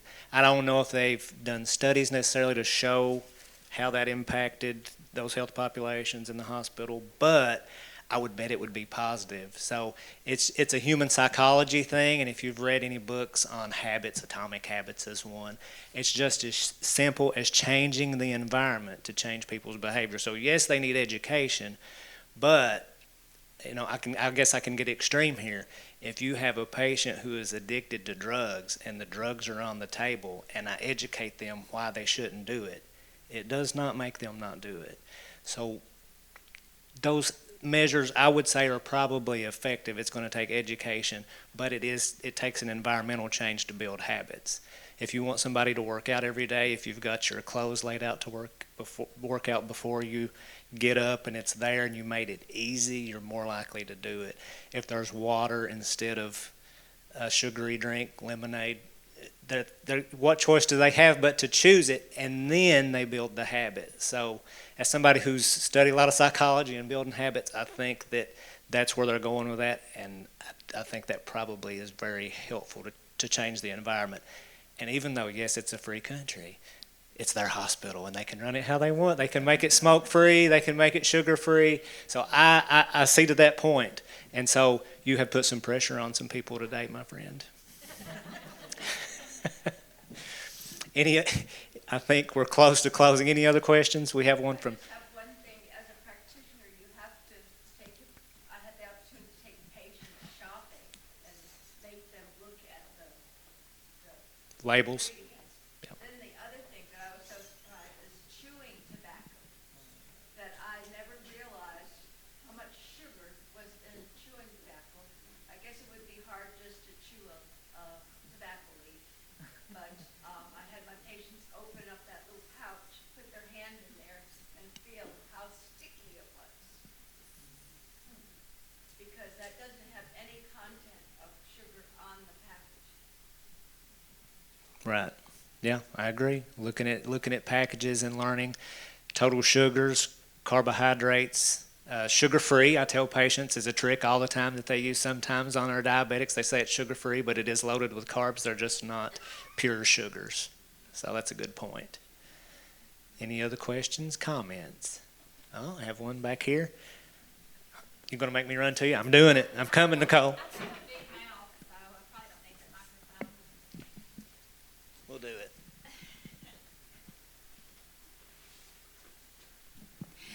So my question is, see, I told you I have a big mouth. My question is, do any of you, I do community work, and so do any of you all feel like that there is something that is needed in your community? I know we have your all's awesome center here at Primary Care. There is a new support group in Hazard that has started. We have Ashley, who is an educator, but is there anything else from a community standpoint that healthcare organizations could do or offer to you all? I think there's a lot more resources than there used to be. Like when they posted Ashley's position, and then she took that, and I've been in communication with her some about what services she offers. I was really excited about that. And like we have a dietitian at UK and Hazard. So I think there's a lot more resources than there used to be. I do think, which Ashley talked about this, the food insecurity, and trying to get more resources for that. If you don't know where your next meal is coming from and you have to choose between that and your medication, paying your utility bills, I think that is a really big barrier, and then trying to do more education, which, I think there's a lot of programs trying to do that. And I do feel like in the last few years, I've lived in Hazard 8 years now, and there's a lot more resources than there used to be. It would be hard to say what could be done within the community, but we keep getting back to the dietitian on this, because I think she's made a lot of good points here. But it seems like the day that we live in, there's not the family meal like it used to be. We don't sit down at home, everybody at one time, and eat, and half the time nobody eats the same thing because of the different work schedules or whatever, or school schedules or things. And it really seems like, I guess we get back to I think of the cost. the cost of the things that we really need to eat are so much more expensive. I mean, if you look at like a salad at McDonald's is so much higher than like just getting a burger. You know, it a lot of times it comes back to the cost and the affordability of eating these different foods that's really good for you. Okay. Any more questions? I want to say just one thing, just about what the communities can do. I'll be honest, I did not even know there was a diabetic center up here until today. It's getting the word out, isn't it? And yes, that's the word needs to be out, that we have all these resources between primary care, ARH, Pikeville, all the different resources that just needs to be out there. And that would benefit so many people, just knowing, hey, well, my local doctor has a diabetic nutritionist there that I can go talk to, or there's a diabetic center I can go and get my feet checked or my A1C checked. Yeah, I was shocked. I saw the agenda and I'm like, I didn't know this was here, and I've lived in Hazard all my life. So that's the main thing, is getting the word out about all the resources we do have right now. Thanks. Everybody increase your advertising budget, okay? All right. All right. Kobe. Are we gonna? Do you want me to have Barry come up and close, or do we want to network a little bit first, or we can close and network after? Give closing remarks, and then we have the raffle stuff. You guys can step down, and we'll have Barry come up. I want to say on behalf of Primary Care Centers, ARH, UK, Pikeville Medical Center, SOAR, and Team Kentucky, thank you for attending the first East Kentucky Diabetes Symposium. This is the first of many to come, so we'll be scheduling to have it again next year. We will try to not schedule it on the same day as the Kentucky one, but what we would like to do is we would like to build off this momentum, and we would like to be an enticing light for the KDE to actually come to Eastern Kentucky and have their statewide symposium, or whatever they call it, actually here, where diabetes is the most prevailing. So I think that's going to be a charge for us as our symposium. So we hope for next year for it to be much larger and more attendees. But I'll be honest with you, I'm very surprised and impressed with the turnout that we've had. So I want to thank from the bottom of my heart each and every one of you for showing up. It's great to have this kind of participation on an inaugural event. And so the thing that I guess the charge from this point forward is I would like for us as a community, as a group, as a region, to try to come up with more ways to partner. It's very evident that we need to be more vigilant and letting people know that we exist. And we've been trying to do that for the last 2 or 3 years, of kind of being more promotional for what we do. As you can well tell, we do a lot of different things, so it's really hard to be a focal point of any one thing like we're doing today. So that is kind of a task in itself. But what I would like to do is I would like to form stronger partnerships and newer partnerships to help combat what we've got going on with diabetes and other chronic diseases that are impacting Eastern Kentucky. Our goal is for us to be able to have tracks, CDE tracks, and I know I'm not saying the right acronym, but for right now I'm going to continue to call it CDs until I get the new one down. But what we'd like to do is we'd like to create more tracks for RNs to come on board and go through the mechanism of becoming certified diabetic educators. We would like to fill our clinics up, which we will have 5 clinics, actually we have enough diabetics in Hazard out of this clinic to have 2 or 3 diabetic educators. So our goal is to fill that up, and then also ARH, 14 hospitals, multiple healthcare sites, 1 CDE. We have to change that by all means.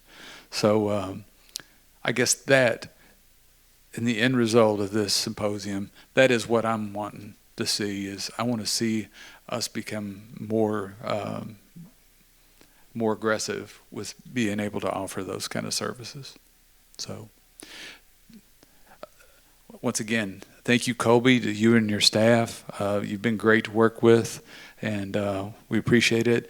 All the vendors, definitely thank you for lunch. We really appreciate it. Thank you all. Have safe travels and have a great weekend.